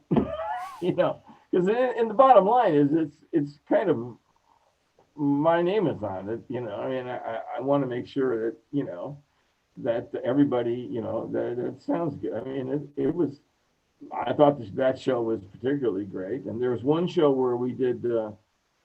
Our Morricone special, where Bill Ross did this a wonderful medley of all these Yeah. Morricone, and then we segued live into Once Upon a Time in America, and Celine Dion did this thing, and it was seamless. It was just beautiful, and I thought this is a good show, and that one didn't win. I thought, okay, well, whatever. But it's not about that. But there's Well, I don't know. You seem it's to about remember pretty distinctly.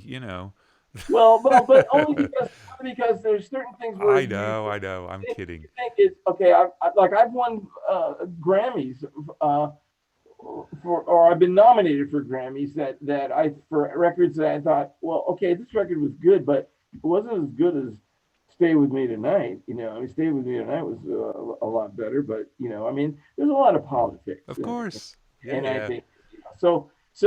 When people tell me, "Oh, I'm in it I'm going for the Grammy on this," I go, "Whoa, wait, if you're making music for to win a Grammy, then you should stop because that's not why you make music. To me, I mean, it's wonderful. Trust me, it's much better, more fun when you win. But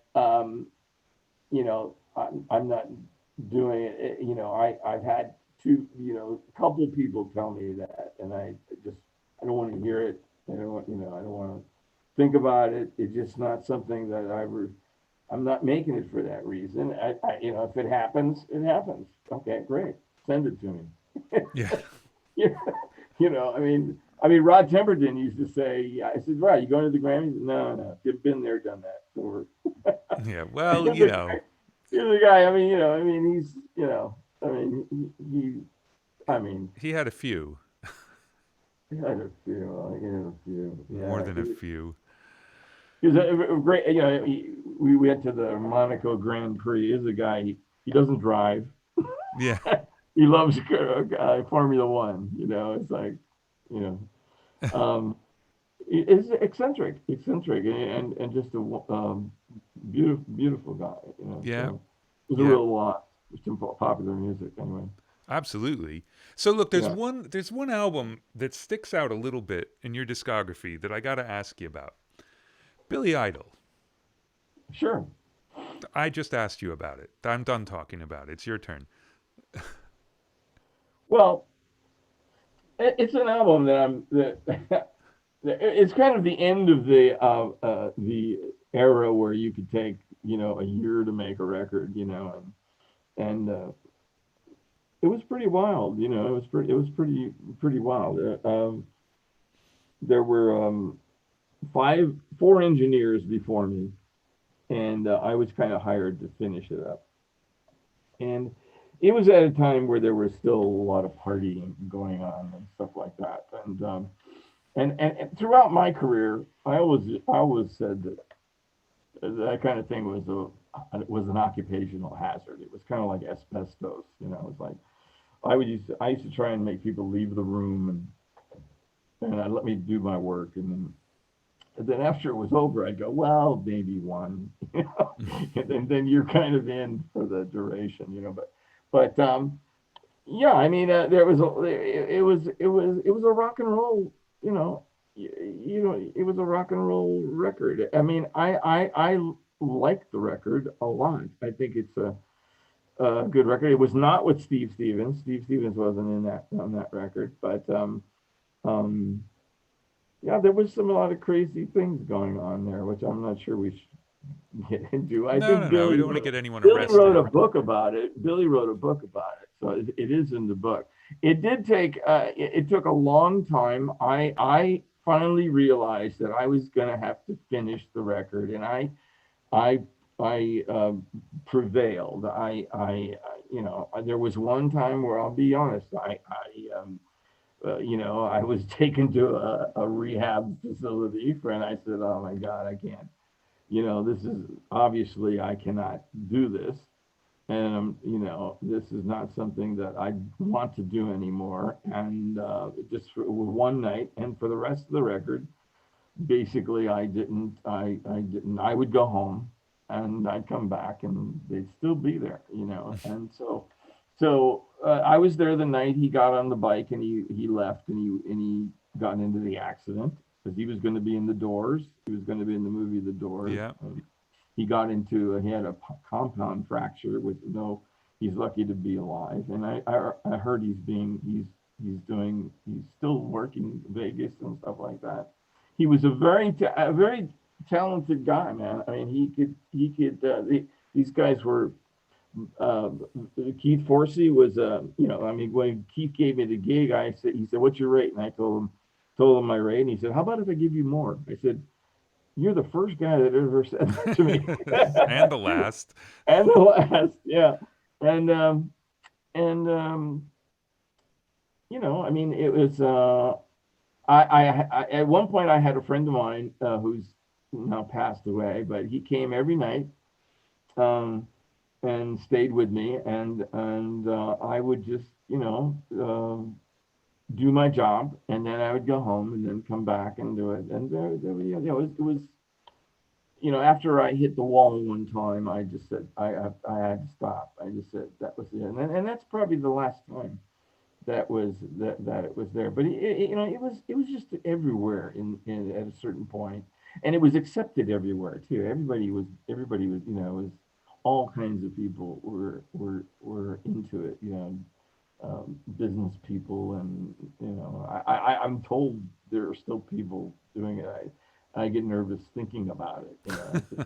I mean, I couldn't even imagine that now. And I don't, I mean, the idea of a 70-year-old guy doing something like that. I mean, you're just asking for a heart attack. It's just crazy shit. Yeah.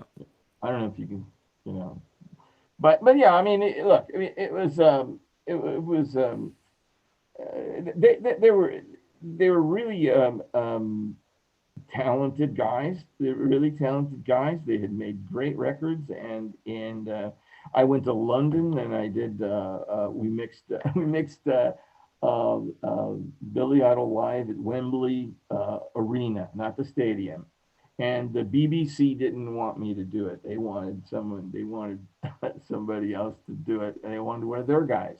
Yeah. And they said no. And so Keith and I did it. Keith and I mixed it live, going out live via satellite to 7 countries across Europe.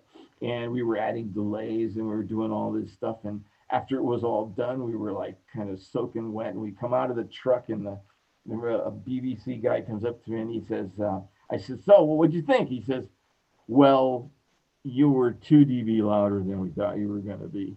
And I said, I said, well, I'm sorry, I got excited. But God, that's insane. I can't believe. yeah. And he says, were you compressing or limiting? I said, I don't know. I laughed. I thought, it was pretty nuts. But I mean, that was the only kind of thing I ever had with the BBC. I was, but It's look, shocking I that mean, they let you do it though, because they're very strict about that.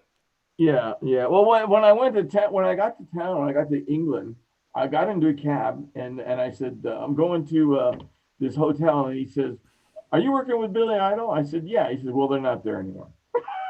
The cab driver. I said, what do you Wow. mean? I said, what do you mean? He says, well, they kind of got thrown out of it. And I said, oh, okay. Well, where are they? So they took me to the hotel. It was wild. It was wild. It was definitely wild.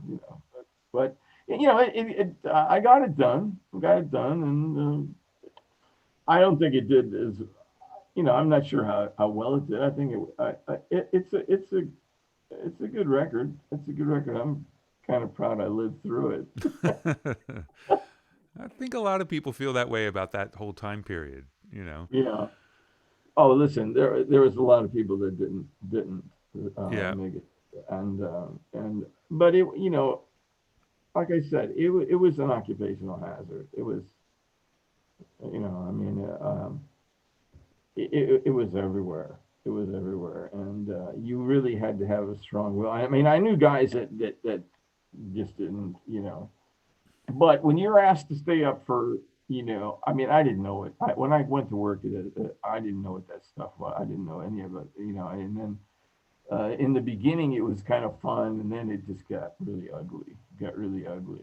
So, um, and some of the kids that lived that didn't make it through. I mean, they'd spend their whole paychecks, and at the end of the week, they had no money left and stuff like that. Or I'm pretty fortunate actually to have survived that, but I did. I mean, and then when after I got married too, she wasn't going to have it. She just Right. wasn't, she just said, no, we're not going to do this. And I said, okay, all right.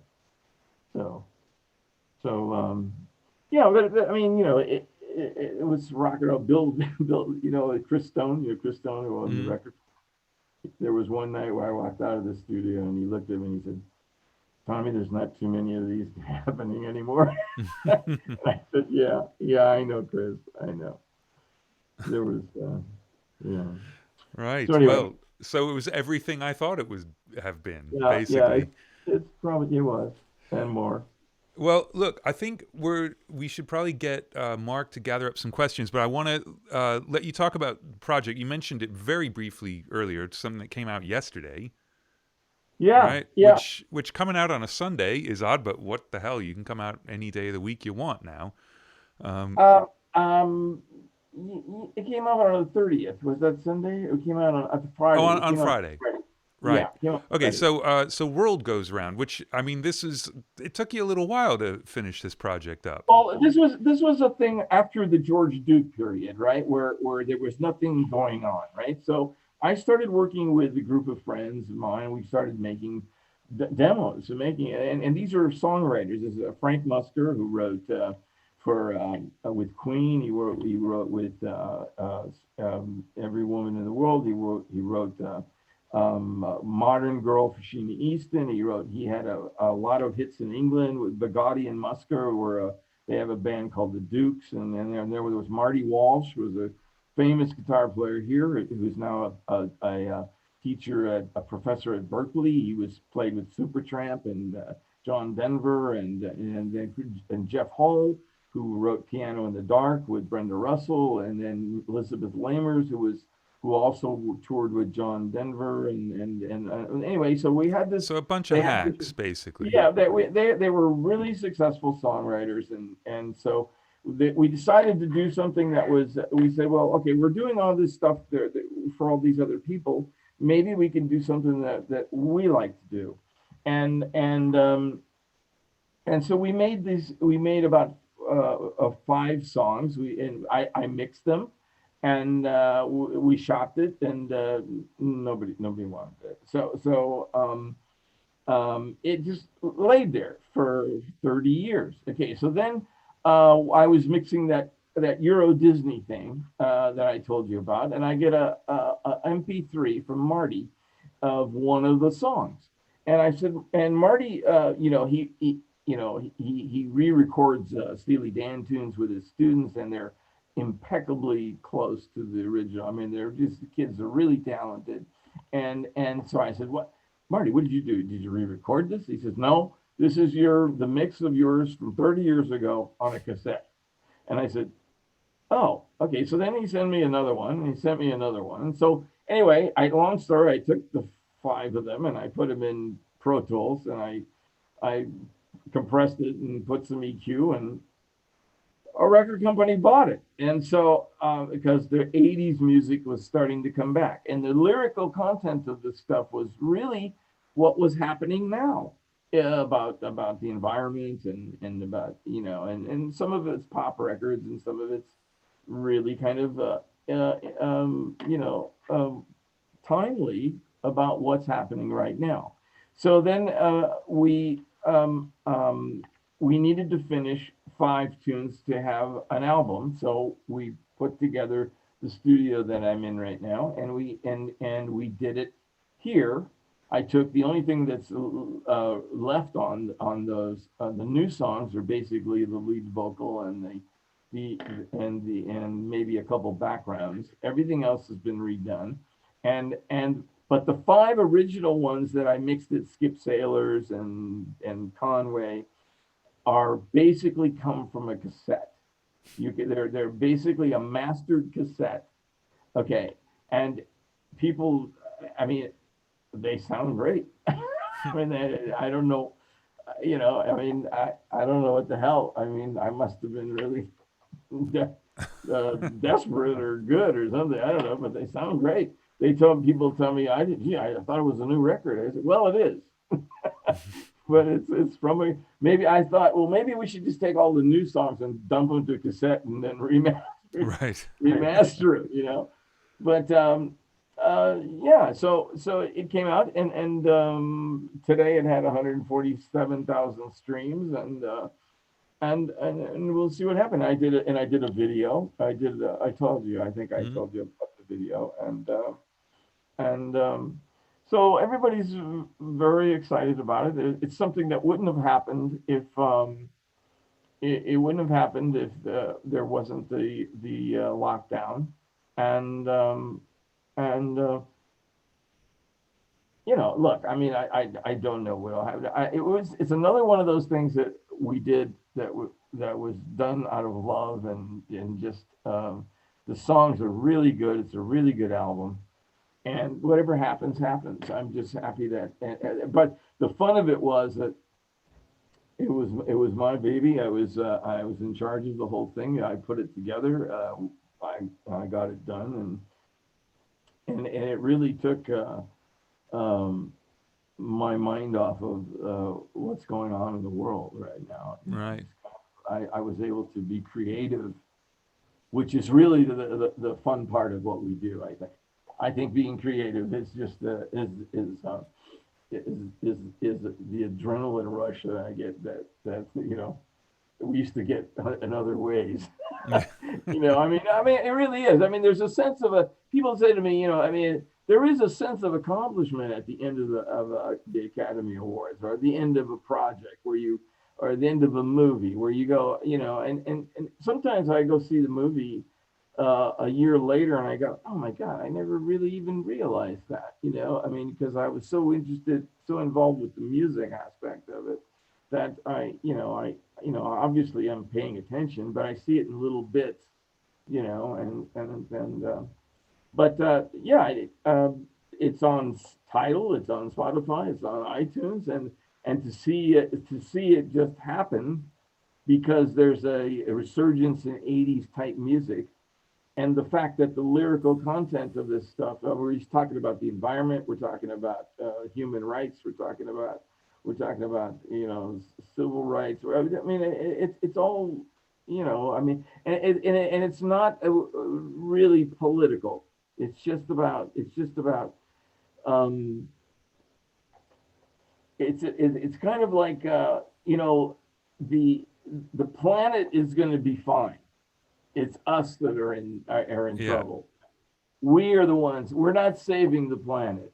We're going to be either we're going to get this right or we're going to be like Yeah. dinosaurs. Natural selection at its best. Thank you. Yeah, and I really recommend David Attenborough's uh, film on God, that. I've been too frightened to watch it. I think it's just going to be You so know what? depressing. It has a moment where you go, it's hopeless, and then he somehow brings you back out of it. Right. It's true. He gives you hope. I'm not sure, it may not be well when we're around, but I have little grandchildren and stuff like that, and I think, it's yeah, it's I it's possible. Yeah. I don't know if But it at the will same happen. time, how sad that the lyrics from 30 years ago are timely. It actually nothing much changes, does it? Yeah. Yeah, Yeah. yeah, A lot of talk. yeah. But Anyway, anyway, so on that thoroughly depressing note, shall we I'm get some sorry. I'm questions? sorry. I didn't mean to be depressing. No, no, I'm the one. I dragged us down. I dragged us down. I'm really sorry about that. So come on, Mark. What do you got? Well, there goes our chances for winning an award for this show. Oh, I was going for the Grammy. Wait a minute. Yeah. Yeah, yeah. You get Grammys for interviews, right? With I don't zero This know. year. production value. Only when there's a pandemic. Oh, good, good. Yeah. Right. Okay. It, So this has been awesome, Tommy. Thank you for taking all this time. It's great. my pleasure. Thank you. Okay, so on one of the platforms that we're streaming to it's called Crowdcast, and they have a section called Ask a Question, and people can submit their questions there, and then they upvote each other's questions, and we ask the most upvoted questions. So these are the So popular ones. Okay. Okay. yeah, so we'll start with the top of the list here. This is from Lee Hudson, and he says, "Hi Tommy, do you have any tips on mixing the low end and getting it to sit nice together? Best wishes, Lee." And uh, I want to throw like an add-on to that after you answer. Is there special considerations for broadcast?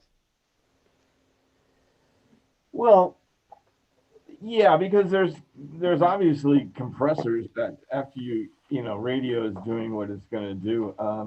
Although I would say the only thing I would have to say about that is that I mean the bass is one of the most important things on the record. I mean, as far as my approach to if I have any complaints about some of the mixes that I've done, it's that I haven't had enough bass on the record. Now I know there were engineers that used to not put much bass on the record because the compressor would take it and make the record sound softer if there was too much bass. But I always, you know, um, to me, the success of records like the Beatles and all of the R&B records, the bass was the most important thing on the record. So I would just say, I mean, look, I mean, there's so many different ways of listening to music these days. I mean, I would just say in terms of a mix, I would just make sure that I have the bass be as prominent as the kick drum or the because that really is holding down the entire record as far as I'm concerned. I mean, there's records I did. Speaking of the '80s, where I had that Lynn bass drum up. Really, and it sounds like a click track. And the bass really was. I'd love to be able to remix "Let's Hear It for the Boy" and bring the bass up a little bit, or put some low frequency on it, because even there was a period of time too where we were using DX7s for bass, and that really never had any bass in it. They sounded like a guitar. Um, no, I don't have I mean, I have bass management. I mean, I have speakers that have separate cabinets for bass and all that. I mean, but as far as I was concerned, I always just tried to make sure that that the bass was an integral part of the record. So just turn it up. That's the advice. Basically, turn it up. Thank All you, right. man.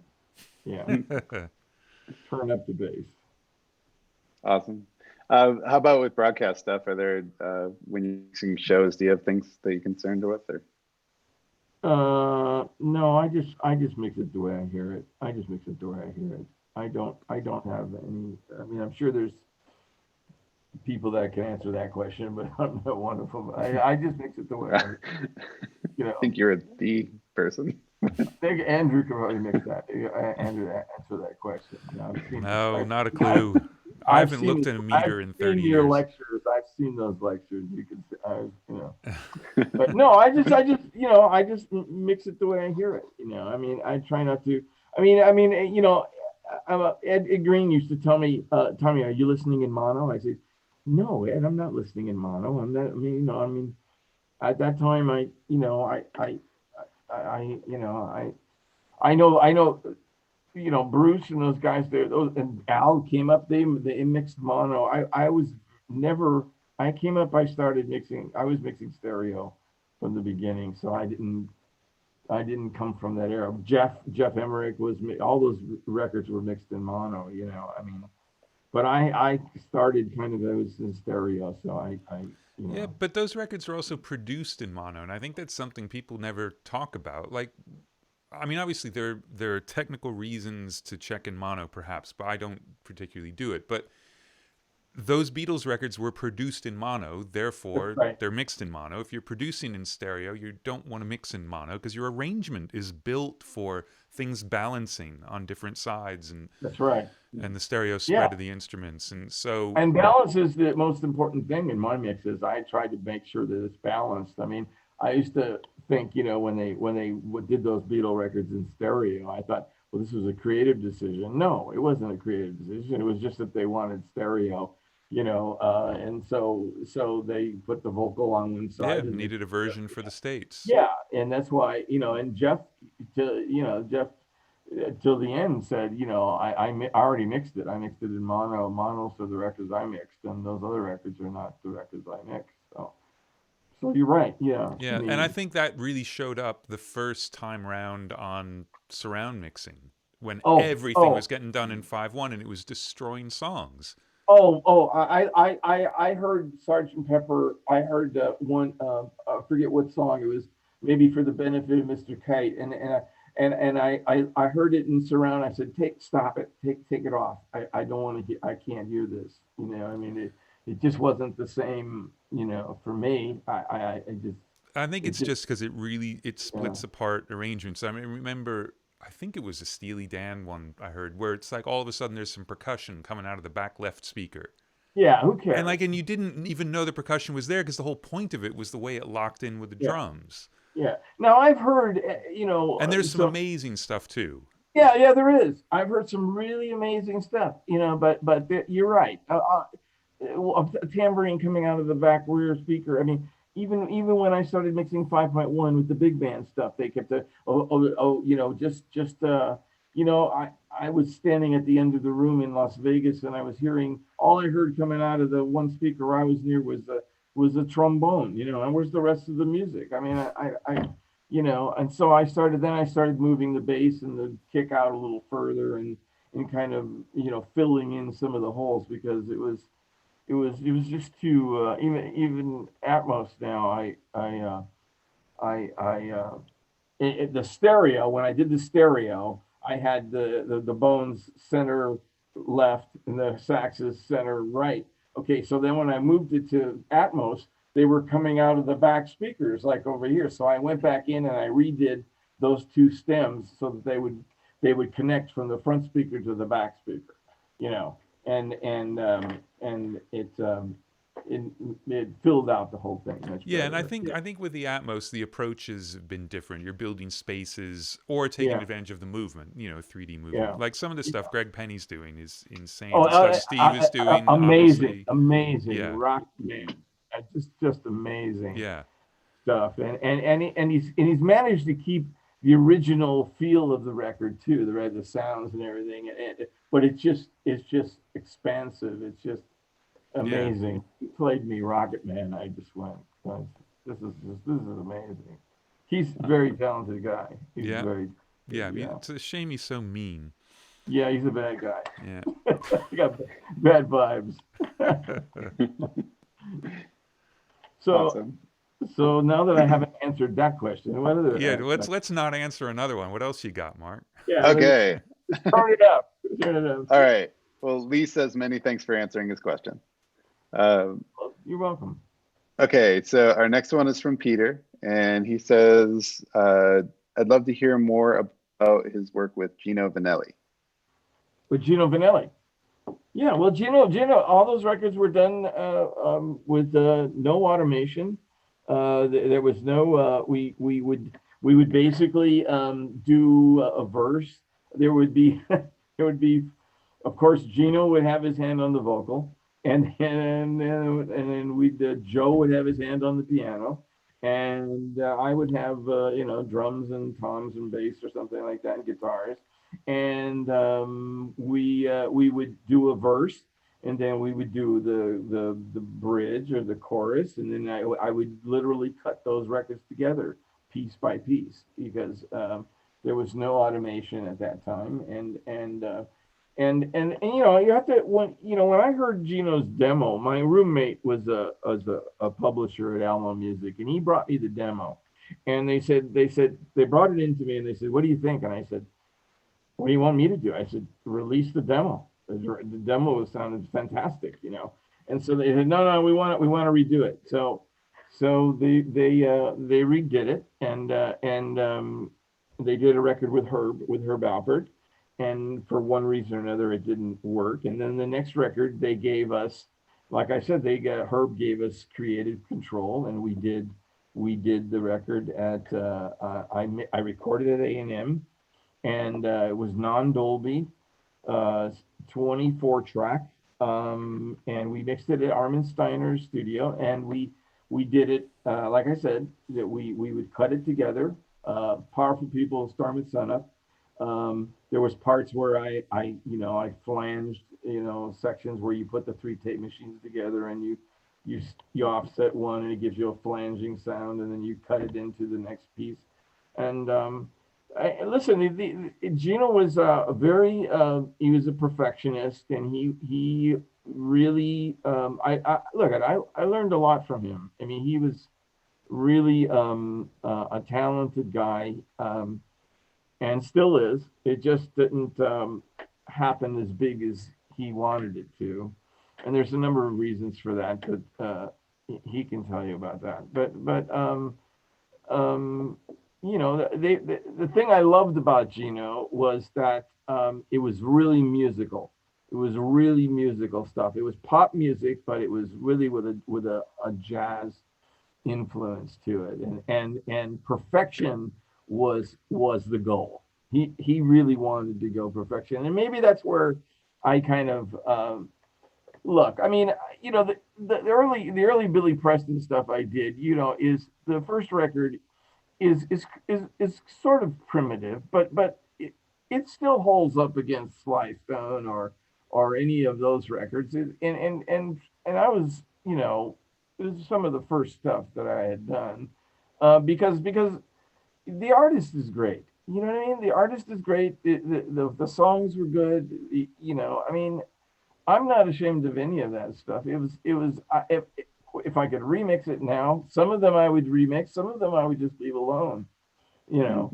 But Gino was a perfectionist. He wanted, I mean, his live performances sound like his records. My brother used to drive the truck, set the gear up, mix the show, tear the show down, take it to the next gig, set it up, mix it again, okay? Until he couldn't do that anymore. Okay? I mean, and that's how it was really important to have that the best that it could possibly be. And so we worked at it. And I think maybe that's where I got this too clean mantle, is that, or too perfect, or too whatever. Yeah, because too perfect, that's a thing. Yeah, yeah, perfect. People used to tell me that, and I go, well, what would you like me to do? Someone asked me, what don't you like? I said, well, I don't like distortion. All that. I mean, I did one record for Gordon Goodwin, the Big Fat Band, and it got nominated for a Grammy for engineering. And the first review on Amazon said, really great record, but a lot of digital distortion. Some guy in South Carolina or something. So the first thing you see on the first review is about how much distortion I put on the record. I thought, wait a minute, that's a trombone. It's not digital distortion. There's inherent distortion in it. So. Anyway, that's so. Gino is a talented guy, and his new bands sound even more incredible. I mean, those guys were really innovative and on purpose, and they wanted it. It was a fantastic thing, and I really appreciate Herb Alpert giving us the opportunity to do those records. It was really something. Great. Awesome. Thanks for that. Okay. Couple more? Yeah. Okay, so our next question comes from George. And George says, so it's not all about mixing. Some 25 years ago, Tommy and I and Peter Chaikin, sorry if I'm mispronouncing, and others joined David Rubinson to fight the California State Board of Equalization, the other EQ in parentheses, who was trying to extort tens of millions and maybe more of money from California engineers and producers for making what they considered products subject to sales tax rather than services. It would have bankrupted dozens of engineers and producers, but we succeeded. George, what's that? George, was that George Assenberg or George? I think it starts with an M. George. That was something, and they wanted it to be 8 years retroactive. They wanted it to be 8 years, and so I had to go to Sacramento and testify because they wanted me to charge sales tax. I said, well, I'm an independent contractor. I don't own anything. I'm just hired. We are all hired to do this. We don't own it. We pay tax on the tape. We pay tax on the studio. I pay taxes on my income. There's tax paid all along the way, every step of the production of this thing. For me to charge sales tax, and they wanted it to be 8 years retroactive, which would have been thousands of dollars. So what happened was is my wife in the bottom floor of my house. The what was the name of the California? There was a name for it, and it was supported by David Rubinson, basically, and of Santana fame, and she ran it, and we were trying to get. And what we did is we tried to get engineers to give us $50 to pay for the lawyers and stuff like that. And you'd be surprised how many lawyers, I mean, how many lawyers, but how many engineers would not give us $50? But yeah, it was a real serious thing. We would have lost our homes, and really, the outcome of it was that we donated to certain people's campaigns situations, and they helped us fight it, and that's how it is. But it was a really intense time, and it took a couple years, I think. I mean, but it was all run out of it was called CEO, California Engineering, something like that, CEO. It was my wife. My wife did it, and Wow. I went to Sacramento. I testified. I had to tell them what I did, how I did it, what I did. They didn't ask about Billy Idol, but anyway, Well, you you'd know, still I be mean, in jail for that. I'd still be in jail for that. But you know, I mean, it was serious. It was a serious thing, and then finally they just dropped it. They dropped it, you know. But it was another.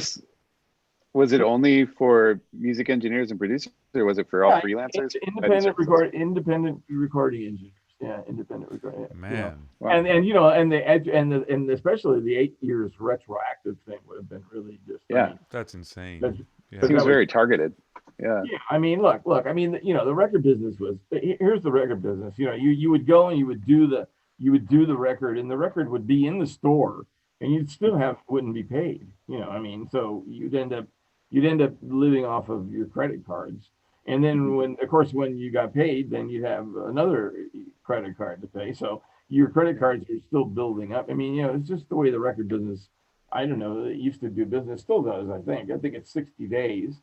At least in the motion picture industry, there's, you know, it's 14 days or something like that. But Some of the labels are 180 days now. oh, I mean, come on. I mean, yeah. I mean, I would call them up and they'd say, you know, what is this regarding? I said, it's regarding the money you owe me. You know, I mean, the record's in the store. I mean, I did my job. Do It's yours. incredible, and it's in the States, because the UK usually 7 days. Like, they need to pay up. Yeah, yeah. I mean, that's just, you know. I mean, you know, it's so you're constantly borrowing money and, you know, trying to stay afloat. You know, so Yeah. I welcomed having a union. I mean, I thought, you know, this is, oh, what, I get a vacation pay? You know, I never. I mean, I always joked, you know, you left the record business with whatever you came in with, unless you were a songwriter. You know, then you could. I mean, you know, publishing is where it goes. That's why, you know, but yeah, it was a moment. Well, we defeated it. I mean, or we, you know, we changed it. She was really instrumental in it. She did a hell of a job, and we changed the law. They changed the law. Great. Yeah. All Very right, one important more. part of the history there. Yeah. This is actually along the same lines. So Adrian asks, would you say the business side is better or worse now or then? So considering all of the real backstories versus the glorious digital age of Spotify, YouTube, Google, Facebook, et cetera, et cetera, et cetera. In some circles, 50 an hour is still outrageous to make a recording that might earn 0.005 cents a play, even though it takes some real know-how to mature, mix, or master a live performance. Not to mention the technology isn't cheap. So would you say the business side is better or worse now? I think it's worse. I think they've taken I think that they've taken people's, you know, art and music and just given it away for free. You know, I think it's a copyright infringement, and I think it's you know, I'm told it's getting better. I really don't know, but I think I'm, I'm really on a streaming platform because I want to see what my records are doing. But Mhm. I don't really want 50 million songs that I'm not going to listen to. I have certain, I have my entire library of music that I love on the phone. I don't want to hear. I mean, I listen to new music, and I like new music. And if there's a new song that I hear that I like, I buy it. I mean, I like the idea of, sound like Woody Allen. Ownership is important. It's like Mm. if I like a record, I buy it, and then I don't. I feel like I'm participating in the business. I mean, I think that to just get music for free is I mean, there's a lot of people go into the making of that music, and it starts with the writer. It starts, and then it goes, from then on. There's the studio people, there's the musicians, there's the, I mean, I think, look, even in the movie business, I'm the only one in the room. Me and that doesn't get special payments. I mean, and special payments is really literally driving, you know, and I'm not against special payments. I'm just saying that Mhm. it's driving business out of Los Angeles. I think that was something that was uh, um, ratified in the 70s, and a lot of people live very well off of those special payments. If you played on Finding Nemo, or if you played on, you'd get a residual I a think year George later. Deering is doing all right Mhm. on George that. Deering deserves it. Yeah, Yes, absolutely.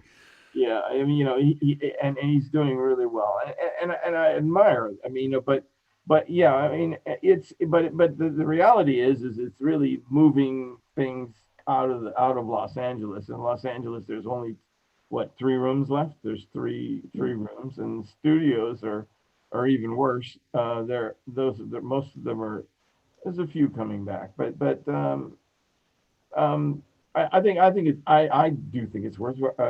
Andrew might know. You're working with big time artists. I mean, I don't know if it's No, I can't um, argue against anything you said. I mean, there's the idea that people can make records who wouldn't have been allowed to make records before because of the technology. Like that side of it, I think is good. But the record business, the selling of them and the way they go out and the way, I mean, it's not just the music streaming companies, but the way that startups now can have IPOs in which they say, we will never make a profit and they're worth billions of dollars. Like yeah. that makes no sense on any level. And that being applied to music distribution is pretty horrific, I'd Yeah, say. and if you can't, a lot of the money that the bands, you're right, that is a good thing. Anybody can put their music on now and get it out there. But and the other thing is, unless you tour, your money is really made in your touring, I think. Mhm. And even Uh, that is and, really and difficult. If you're not yeah, yeah, headlining arenas, you're not making money touring. and someone is deciding whether or not you're headlining, like Clear Channel Yeah. or those Mhm. people. I understand they even manage those people.